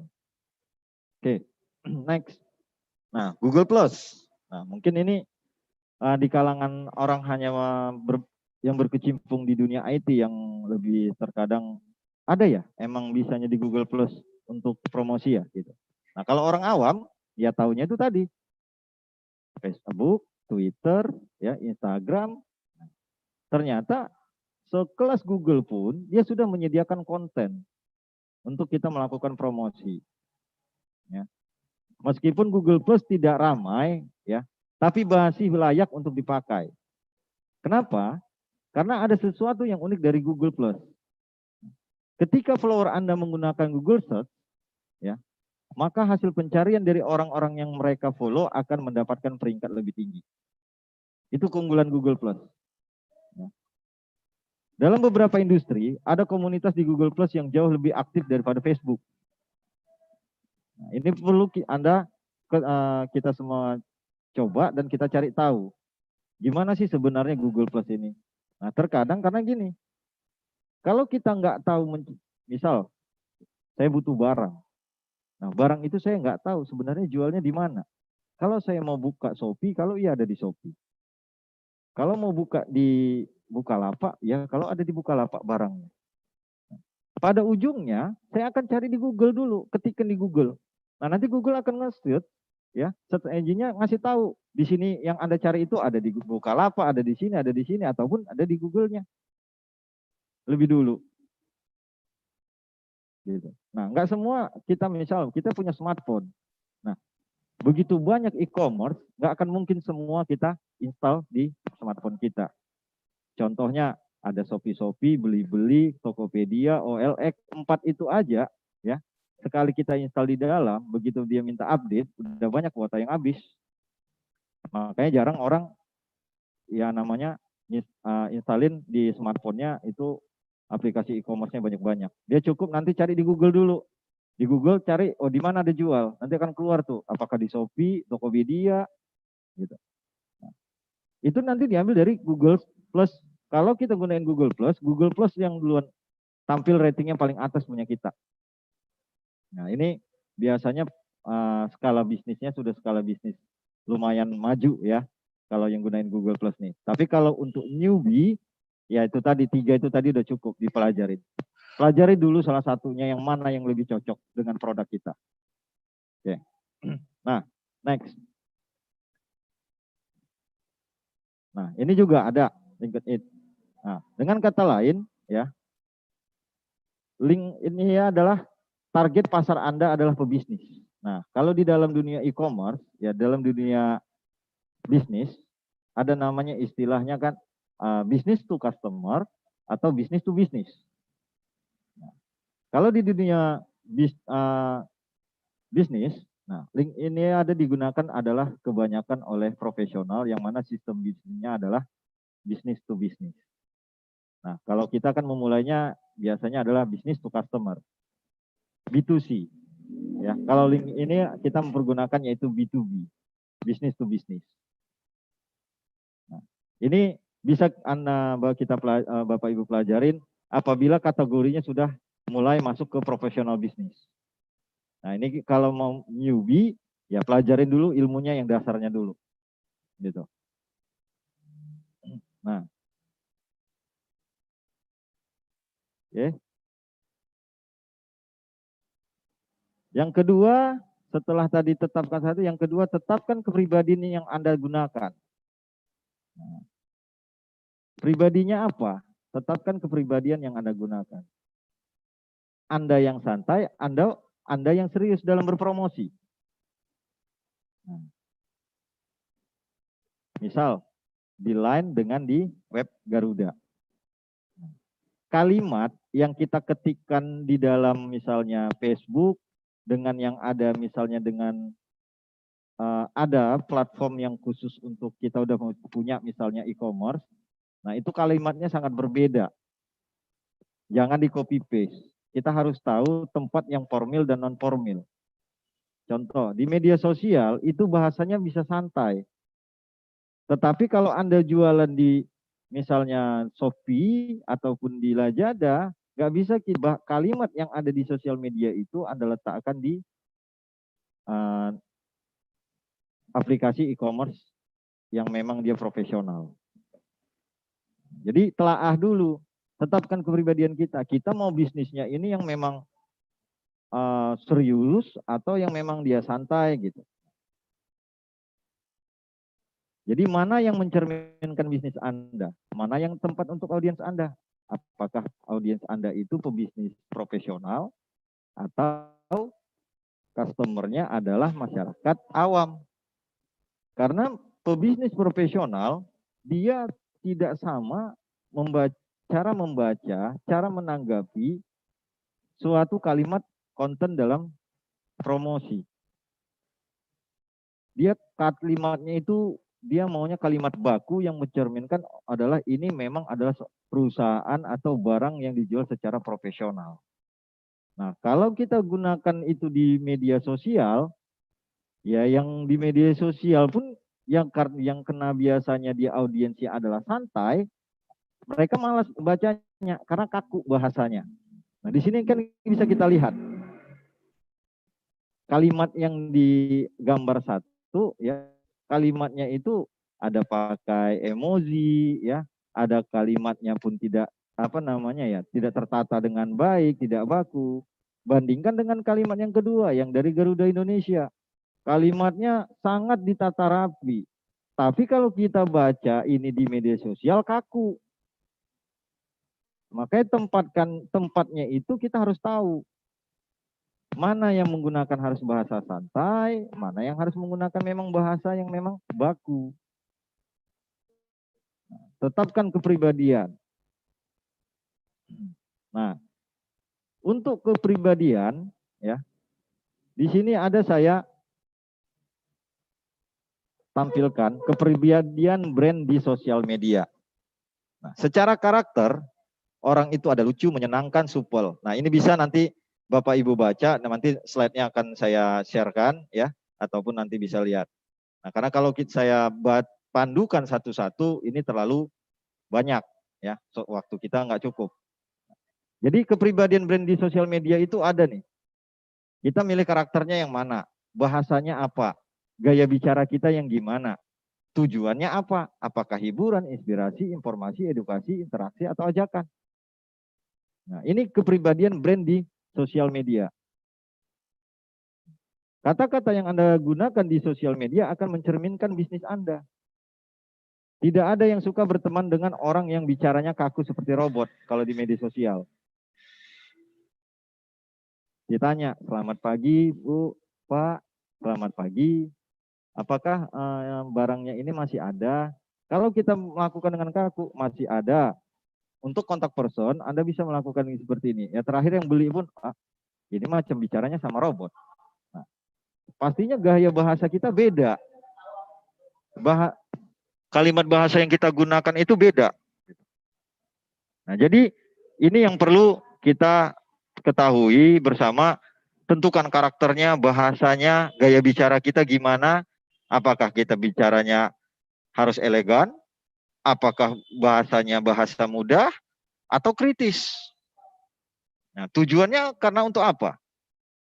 Apakah cocok gaya bahasanya gaya bahasa kritis, tapi tujuannya adalah hiburan, belum ngeprank, gitu. Nah, sebelum di prank udah di delete-nya kita dari pertemanan. Oke, next. Nah, untuk memilih kepribadian mana yang sebaiknya Anda gunakan? Nah, ini dia yang harus dijawab pertanyaannya. Yang pertama, kalau brand Anda adalah manusia, seperti apa kepribadiannya? Kedua, seperti apa karakter dan gaya bicara dari audiens Anda? Karena setiap orang mempunyai gaya berbeda-beda. Nah, karena dia adalah pelanggan, kita adalah yang melayani, nah kita yang harus memahami pelanggan. Bukan pelanggan yang harus melayani, yang memahami ini gitu. Kita. Ketiga, seperti apa hubungan yang ingin kita bangun dengan dia? Yang keempat, apa tujuan konten Anda buat? Yang kelima, nah ini yang terkadang kita abaikan, yang terkadang kita nggak pernah tahu. Apa yang kelima itu? Itu kalau di dalam dunia pendidikan ada namanya IKM, Indeks Kepuasan Masyarakat. Nah, ini kita anggap adalah IK, Indeks Kepuasan Audiens. Terkadang kan kita mengabaikan. Nah, ternyata ya, komen ataupun tanggapan positif dan negatif itu sangat-sangat berpengaruh terhadap produk yang kita jual. Mau produk ataupun jasa. Contoh, saya kembalikan kepada kita semua. Kalau Bapak Ibu mau beli barang online, Bapak Ibu pasti lihat komen dulu. Apa komennya, gimana tanggapannya, kan gitu. Apa kesannya?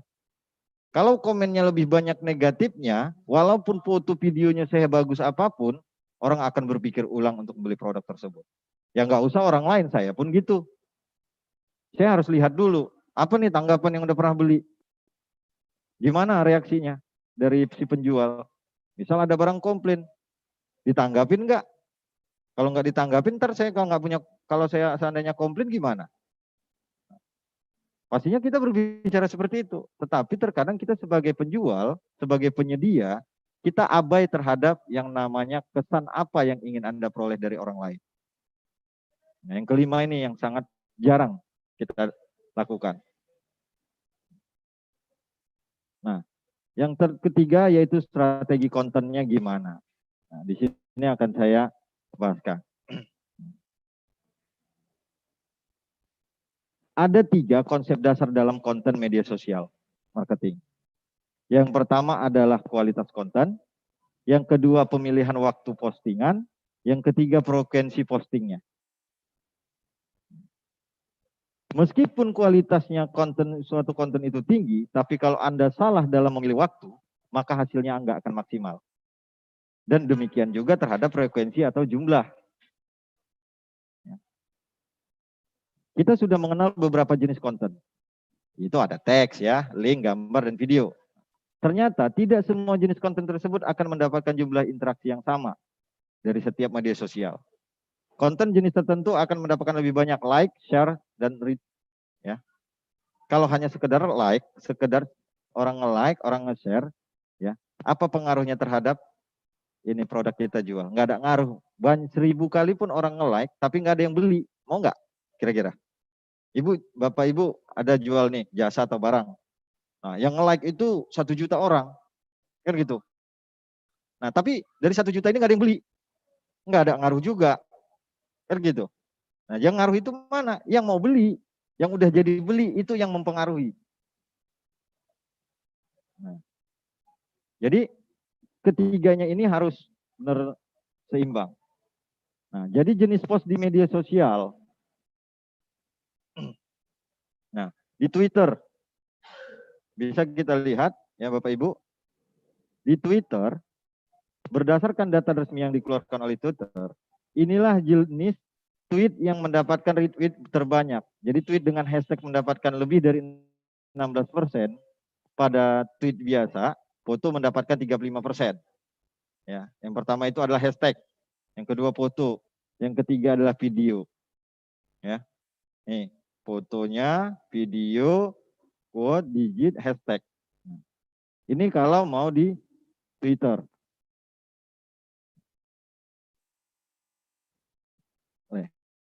Ini link. Kalau hasilnya. Nah, saya akan nextkan aja. Ini hanya adalah hasil dari ini aja gitu. Karena keterbatasan waktu, saya langsung aja yang intinya tadi ya. Saya akan ngasih gambaran sedikit. Mungkin ini bisa ya Bapak Ibu bisa nanti Bapak Ibu dapatkan ya filenya. Nah, seperti yang sudah dijelaskan tadi, frekuensi optimal Facebook, Twitter, sosial media lainnya berbeda-beda. Nah, ini frekuensi optimal untuk masing-masing media sosial. Yang pertama adalah Facebook. Di Facebook itu maksimal 2 kali sehari dan 5 kali sampai 10 kali seminggu. Frekuensi untuk yang namanya posting ya. Nah, Twitter efektifnya itu adalah 5 kali sehari atau lebih kalau mau posting. Nah, Instagram 1 sampai 2 kali sehari atau lebih. Google maksimal 3 kali sehari. LinkedIn 1 kali per hari dan 20 kali per bulan. Nah, pertanyaannya, kapan waktu yang tepat untuk melakukan posting? Contoh tadi Facebook, maksimal 2 kali sehari dan 5 sampai 10 kali seminggu. Nah, ini dia. Kalau untuk di Instagram, ya Bapak Ibu ya, mudah-mudahan ini berguna bagi kita semua. Waktu terbaik memposting di Instagram itu adalah saat makan siang. Jam 11 pagi hingga jam 1 siang. Dan sore setelah bekerja jam 5 malam sampai jam 7 malam sampai jam 9 malam. Nah, kenapa? Sebagian besar Instagram, ya, Instagramer namanya, cenderung memensuk melalui gadget atau seluler. Jadi mereka cenderung menghindari penelusuran selama berjam-jam kerja. Selama jam kerja jarang mau dia mencari-cari. Jadi hal terbaik untuk memposting di Instagram itu adalah di hari Senin, hari Rabu, dan hari Kamis. Hari Minggu adalah hari terburuk. Nih, kan? Nah, hari Minggu ternyata nggak cocok ya bagi kita memposting produk di Twitter, di Instagram. Kenapa? Hari Minggu adalah hari terburuk untuk memposting di Instagram. Meskipun waktu terbaik untuk memposting di Instagram pada hari Minggu adalah jam 5 sore.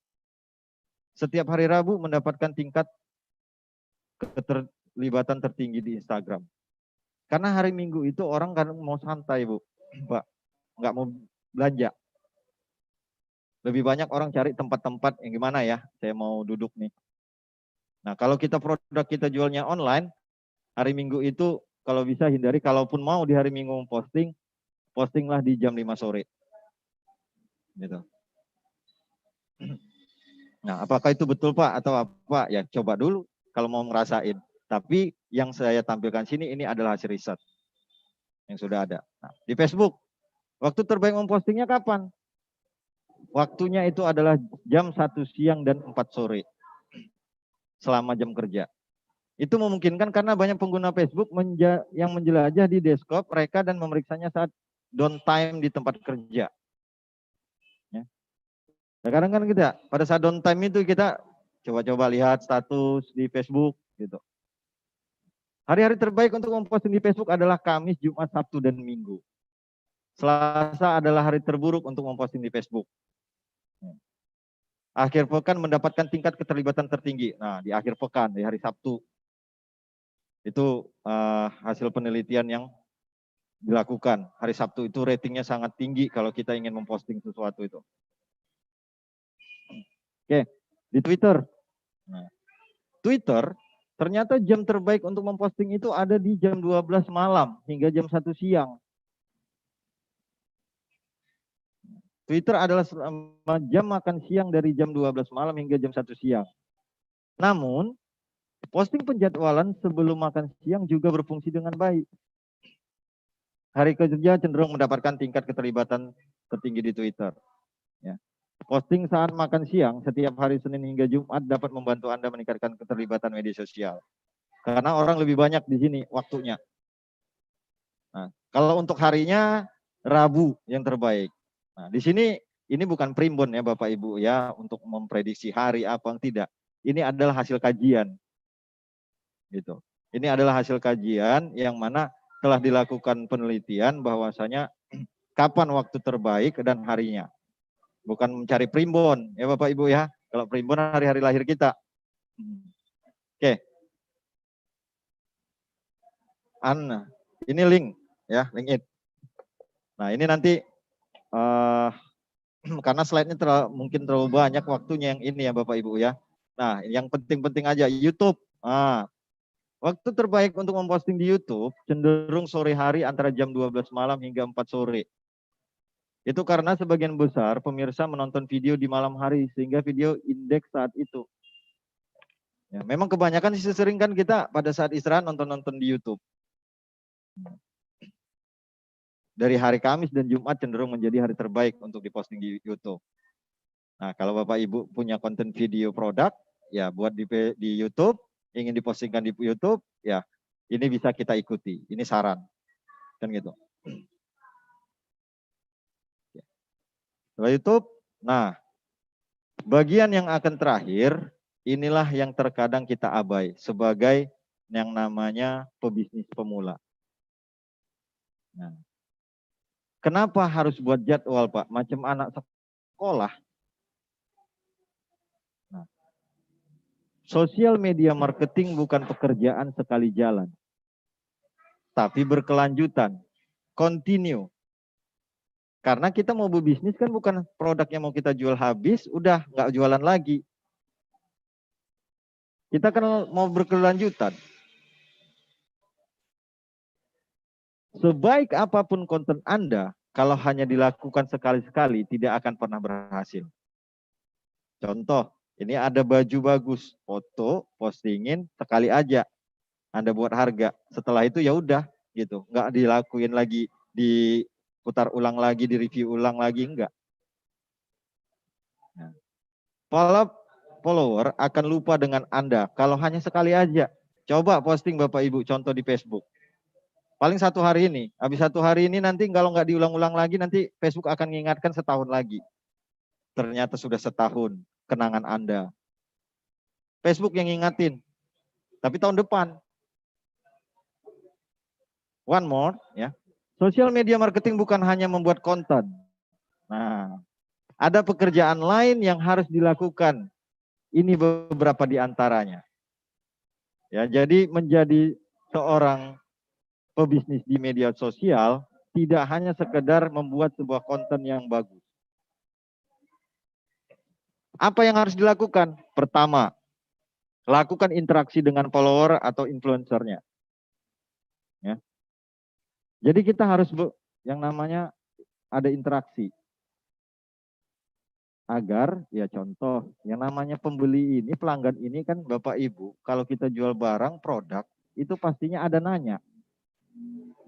Saya pernah bertanya di Facebook itu ada satu produk dulu. Nah, yang mana jawabannya itu tidak mencerminkan apa dari pertanyaan kita. Saya bertanya, ini produk dari luar negeri atau dari dalam negeri? Jawabannya adalah, silakan kunjungi, hubungi kami di sini. Yang lain bertanya gitu juga tetap jawabannya. Ya terakhir di situ saya lihat ratingnya ditulis. Apa yang ditanya, apa yang dijawab nggak nyambung. Produk nggak jelas. Nah, jadi kita perlu berinteraksi. Gitu. Yang kedua, perencanaan kontennya. Kontennya yang mau bagaimana yang mau kita buat. Yang ketiga, analisa statistik dan goalnya apa. Nah, kita perhatikan, ini berapa banyak yang lihat, berapa banyak yang komen dengan kita, berapa banyak yang jadi beli. Nah, ini dianalisis. Apa hasil analisis itu akan menimbulkan sebuah data yang informasi baru yang bisa kita proses apa sebenarnya yang menjadi kekurangan dan kelebihan produk yang kita berikan, yang kita jual. Yang keempat, perencanaan dan eksperimen. Ya. Untuk mempermudah prosesnya, ya, silakan ikuti tugas harian, mingguan, dan bulanan. Nah, ini yang paling malas kadang nih. Dianggap buang waktu sia-sia. Ya. Padahal ini sangat berpengaruh. Nah, ini tugasnya. Agar apa? Agar kita tahu ini berkembang nggak produk kita yang kita jual. Bisnis kita ini maju nggak? Atau bahkan bisnis kita ini lebih mundur. Nah, untuk melakukan itu kita harus punya tugas. Apa tugasnya? Harian. Membalas mention, pesan, komentar yang masuk. Melakukan monitor kata kunci. Ya. Membuat jadwal, konten baru, mencari bahan. Nah, ini semua adalah tugas harian. Ini harus kita lakukan. Kalau udah selesai ini kita buatkan apa yang baru? Tugas mingguannya. Nah, apa saja tugas mingguannya? Nah, yaitu diantaranya adalah analisa konten dalam seminggu terakhir. Gimana konten kita? Yang kedua, analisa peningkatan dan penurunan yang terjadi. Yang ketiga, apakah sudah tercapai goal sasaran yang kita tentukan? Yang keempat, hashtagnya kita analisis. Nah, hingga nanti yang ketujuh, tugas kemingguan itu apa? Optimasi website untuk sosial media. Perlukah kita membuat sebuah websitenya atau hanya sekedar sosial media yang kita gunain? Kita lihat perkembangannya di situ. Nah, dan tugas bulanannya itu ya adalah pertama itu analisis goalnya. Dari kita kan punya visi misi. Misalnya sebulan ini berapa produk yang harus terjual. Kita cek kembali ulang, apakah tercapai atau tidak goalnya. Nah, kalau tidak tercapai, kita buat goal yang baru. Atau kita tingkatkan apa yang perlu kita tingkatkan.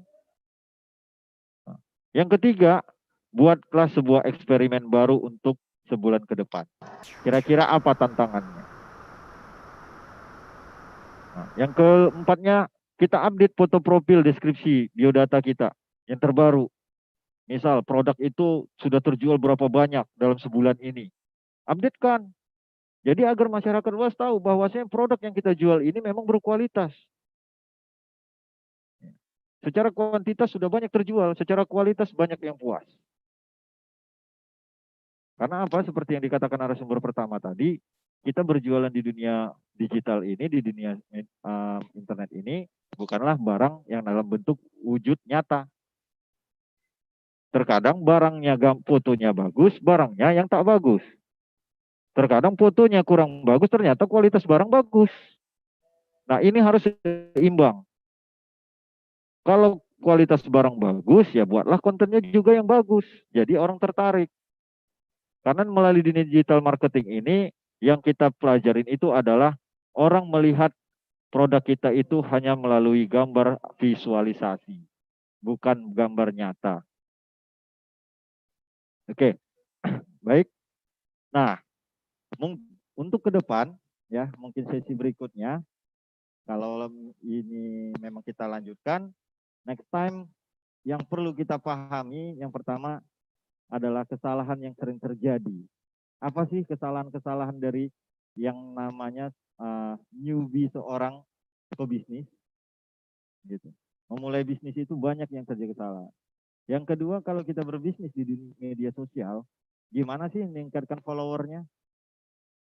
Yang ketiga, kalau kita sering gunain Facebook, gimana sebenarnya Facebook marketing yang benar dan baik? Oke, mungkin sampai di sini saja ya informasi dari seminar hari ini, webinar ini. Ya ini saya anggap bukan mengajari ya, seperti saya bilang di awal tadi Bapak Ibu ya. Tapi di sini kita berbagi, ya saya beritahukan apa yang saya tahu. Ya kalau saya tidak tahu, kita sama-sama mencari tahu. Karena di dunia ini manusia itu pintar ada batasnya, bodohnya yang nggak terbatas. Jadi untuk membatasin itu ya sama-sama belajar. Oke, Bapak Ibu semua, saya kembalikan ke moderator.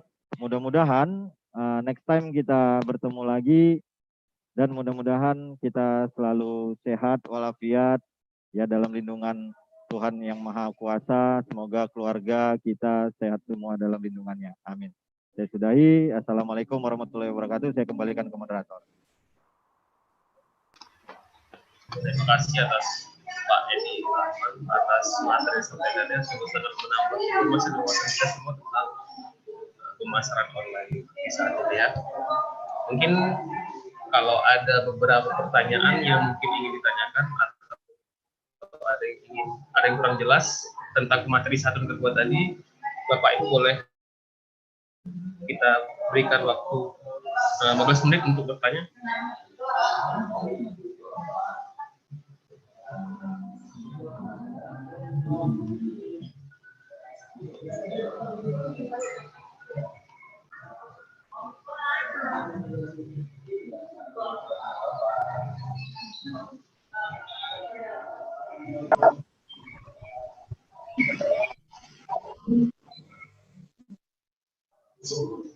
Apakah Bapak Ibu ada yang ingin bertanya?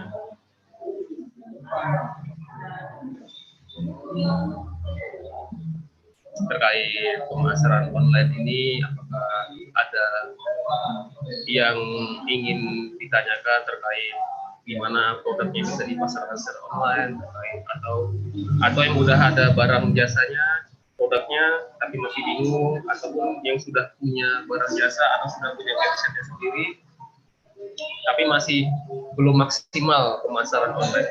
Jadi itu bisa ditanyakan kepada pemateri kita tadi, jadi bisa menambah wawasan kita semua.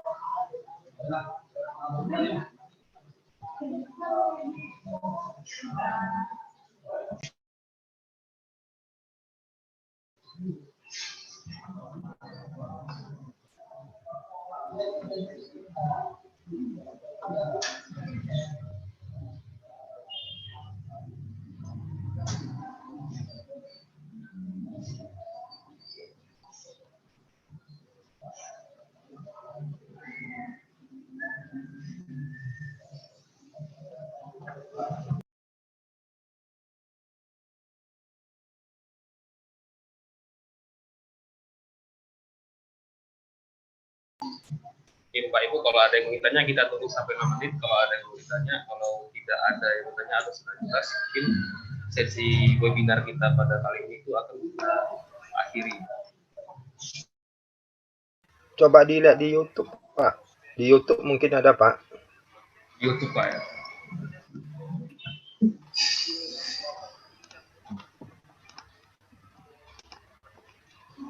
Nah, di YouTube sepertinya juga tidak ada yang bertanya, Pak.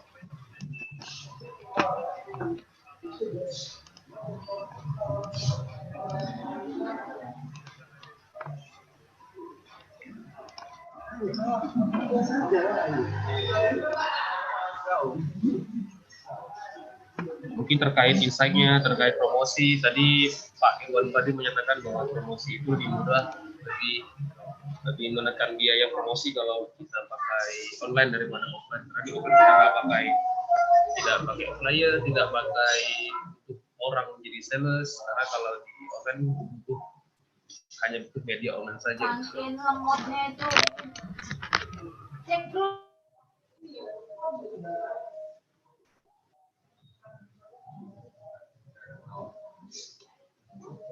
Kenapa emang ya? Nggak tahu.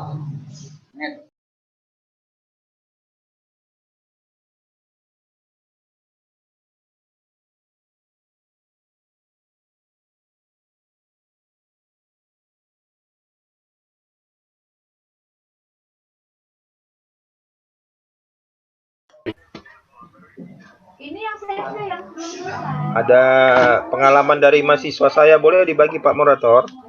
Boleh Pak, silakan Pak. Nah, jadi itu ada kebetulan mahasiswa saya juga ada bimbingan saya ya. Jadi dia kuliah sambil buat yang namanya penjualan online. Dia menjual itu mulai dari Instagram. Dia jualannya adalah aksesoris ya, pernak-pernik untuk kebutuhan wanita lah ya. Bisa bros katanya atau anting-anting dan lain-lain. Memang memulai dari awal itu memang terasa sangat berat. Nah, begitu. Tapi sekarang dia punya omset itu sudah lumayan. Bisa sampai 1 bulan tuh 300.000 sampai 400.000 itu dapat dia untung bersih gitu ya. Dan itu kalau dilihat Anda tak perlu melamar bekerja ya, tak perlu untuk kesana kemari mencari uang dengan mudah, sebetulnya bisa.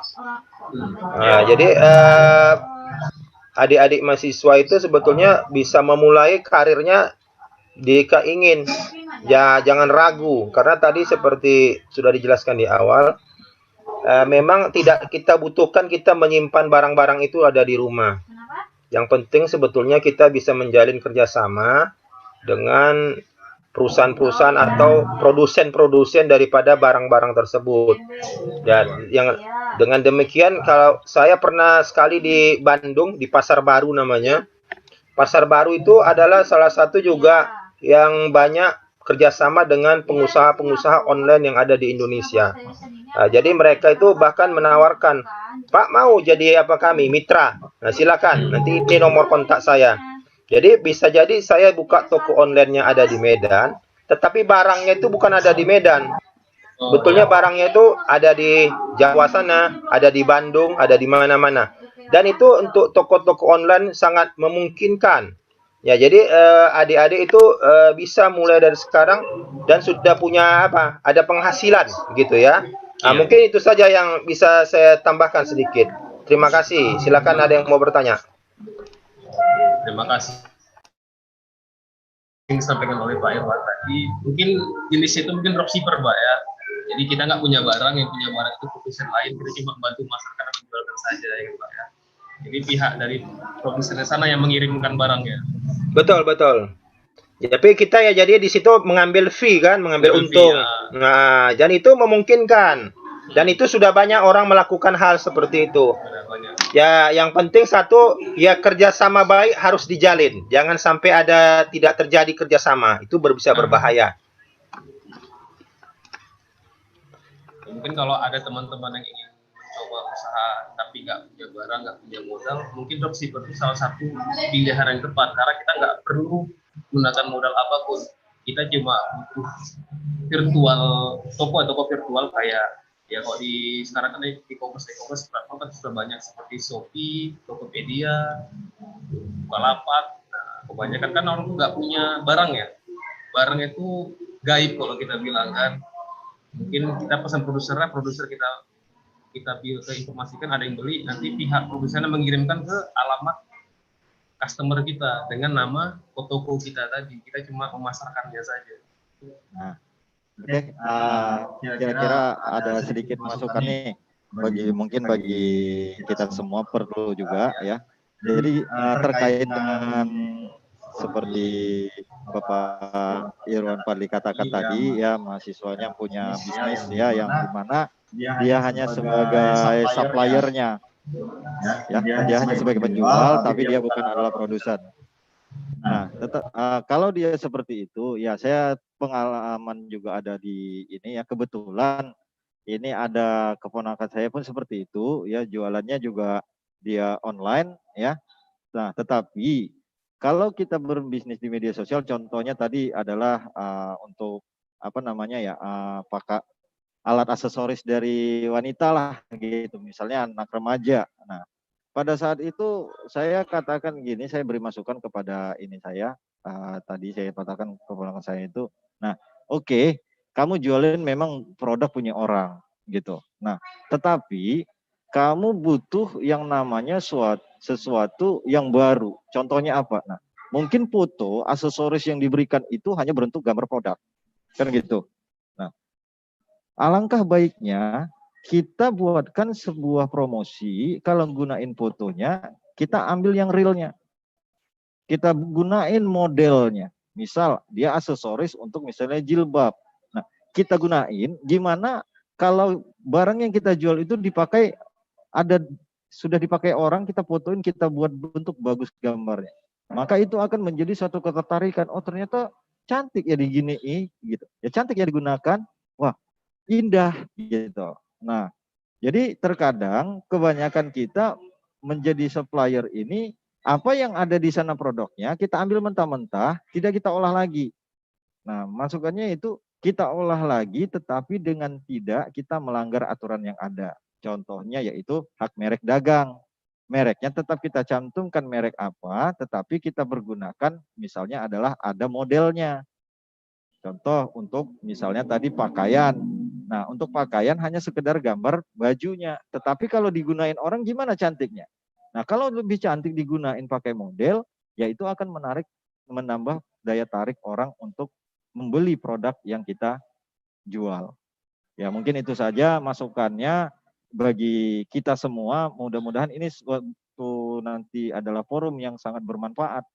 Nah, dan forum ini pun saya harapkan kita tidak yang namanya stagnat sampai di sini, karena saya juga mempunyai beberapa forum nasional untuk pebisnis UMKM. Nah, jadi informasi-informasi secara nasional itu mungkin nanti bisa saya akan berikan kepada kita semua.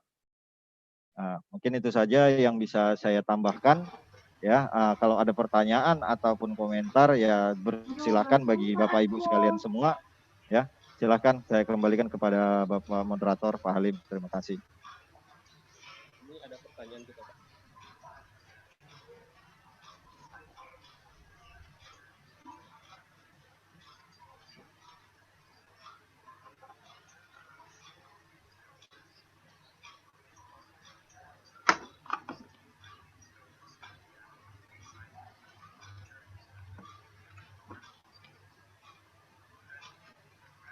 Masih takut mungkin tentang penipuan ya, penipuan. Mungkin takut beli online karena takut barang nggak nyampe, duitnya dibayar tapi mau nggak dibayar tapi barang tidak sampai. Mungkin kalau misalkan dari media sosial kayak Facebook atau Instagram mungkin masih bisa terjadi kayak gitu. Kita udah bayar ke rekening transfer tapi kita nggak nyampe barangnya. Tapi kalau misalkan kita pakai platform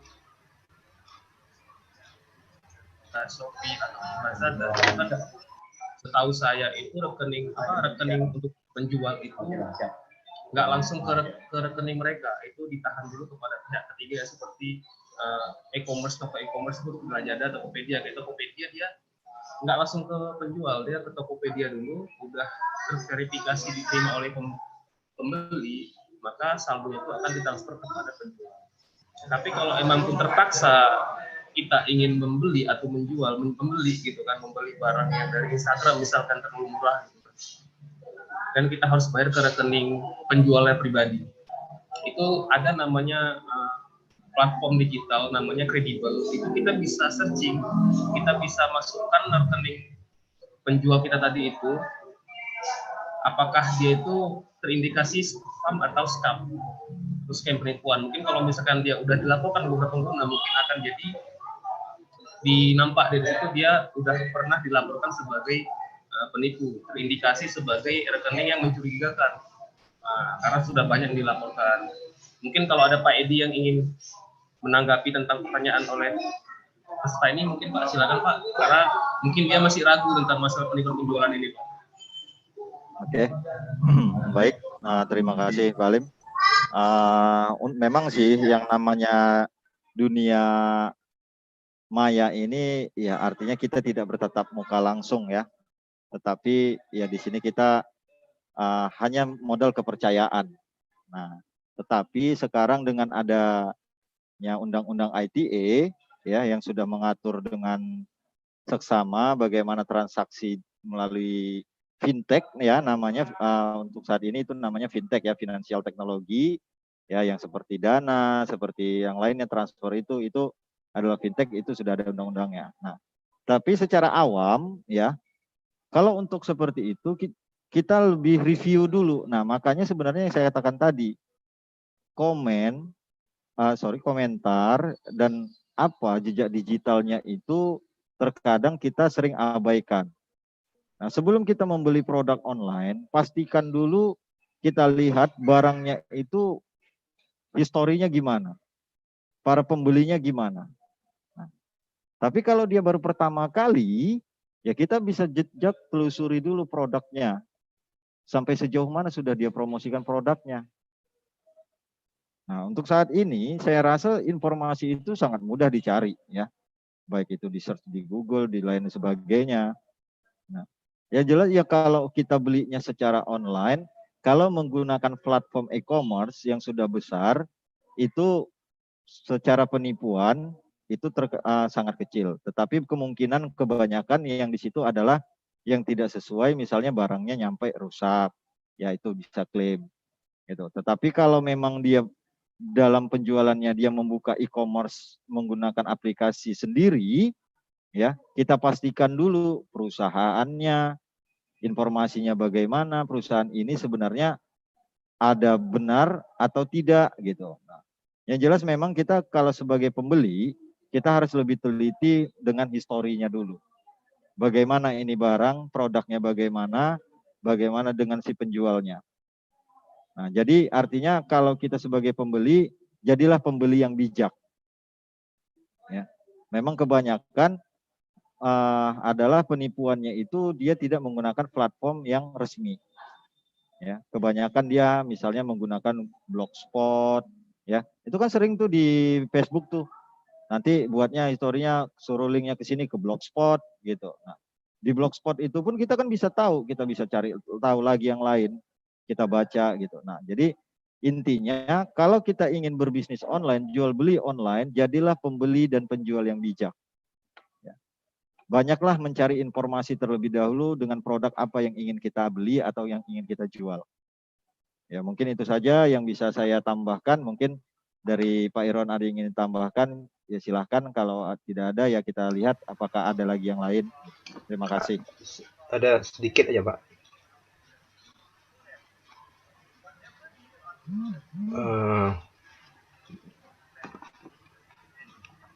Jadi kalau kita untuk yang ini kasus seperti ini ya, memang ini membuat membuat para pemain baru itu juga merasa menjadi hal seperti ini menjadi satu ancaman juga.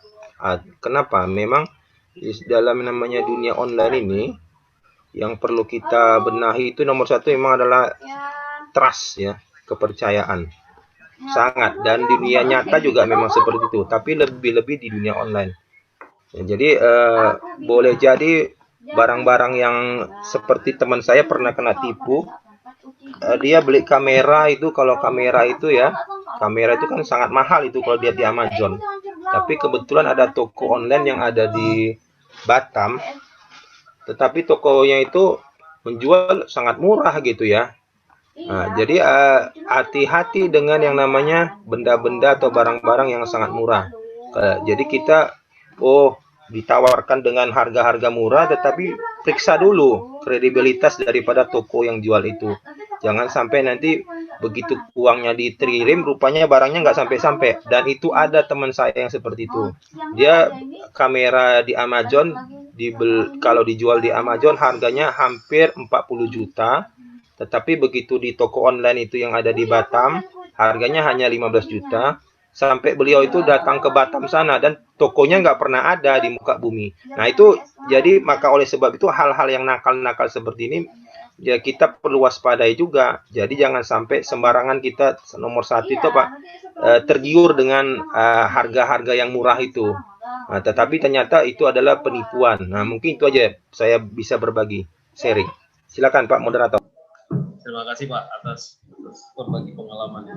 Mungkin kalau kita ingin membeli barang-barang secara online, kita perhatikan dulu kredibilitas dari toko online-nya dan juga platform dari mana barang tersebut ada. Kalau misalkan dari tidak jelas atau tidak eligible gitu sumbernya, mungkin kita harus mencari lebih lagi karena kan sekarang ini sudah gampang kita untuk mengetahui apakah toko online tersebut itu scam ataupun dia untuk menipu gitu kan. Jadi kita bisa cari di Google tentang nama tokonya ataupun rekening yang akan digunakan sebagai media untuk transfer dana dari saldo tadi itu bisa kita searching di dalam Google. Di dalam kredibel tadi kan ada bisa kita lihat apakah rekening itu benar-benar aktif ataupun pernah dilaporkan untuk sebagai penipuan. Apakah ada lagi murid-muridnya Bapak Ibu?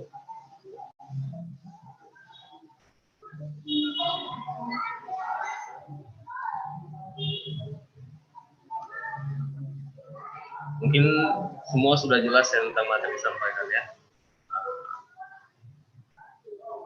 Pak ini ada tambahan? Pak Irwan ada yang tambahkan lagi Pak Irwan? Mungkin kali ya kalau nggak ada ya.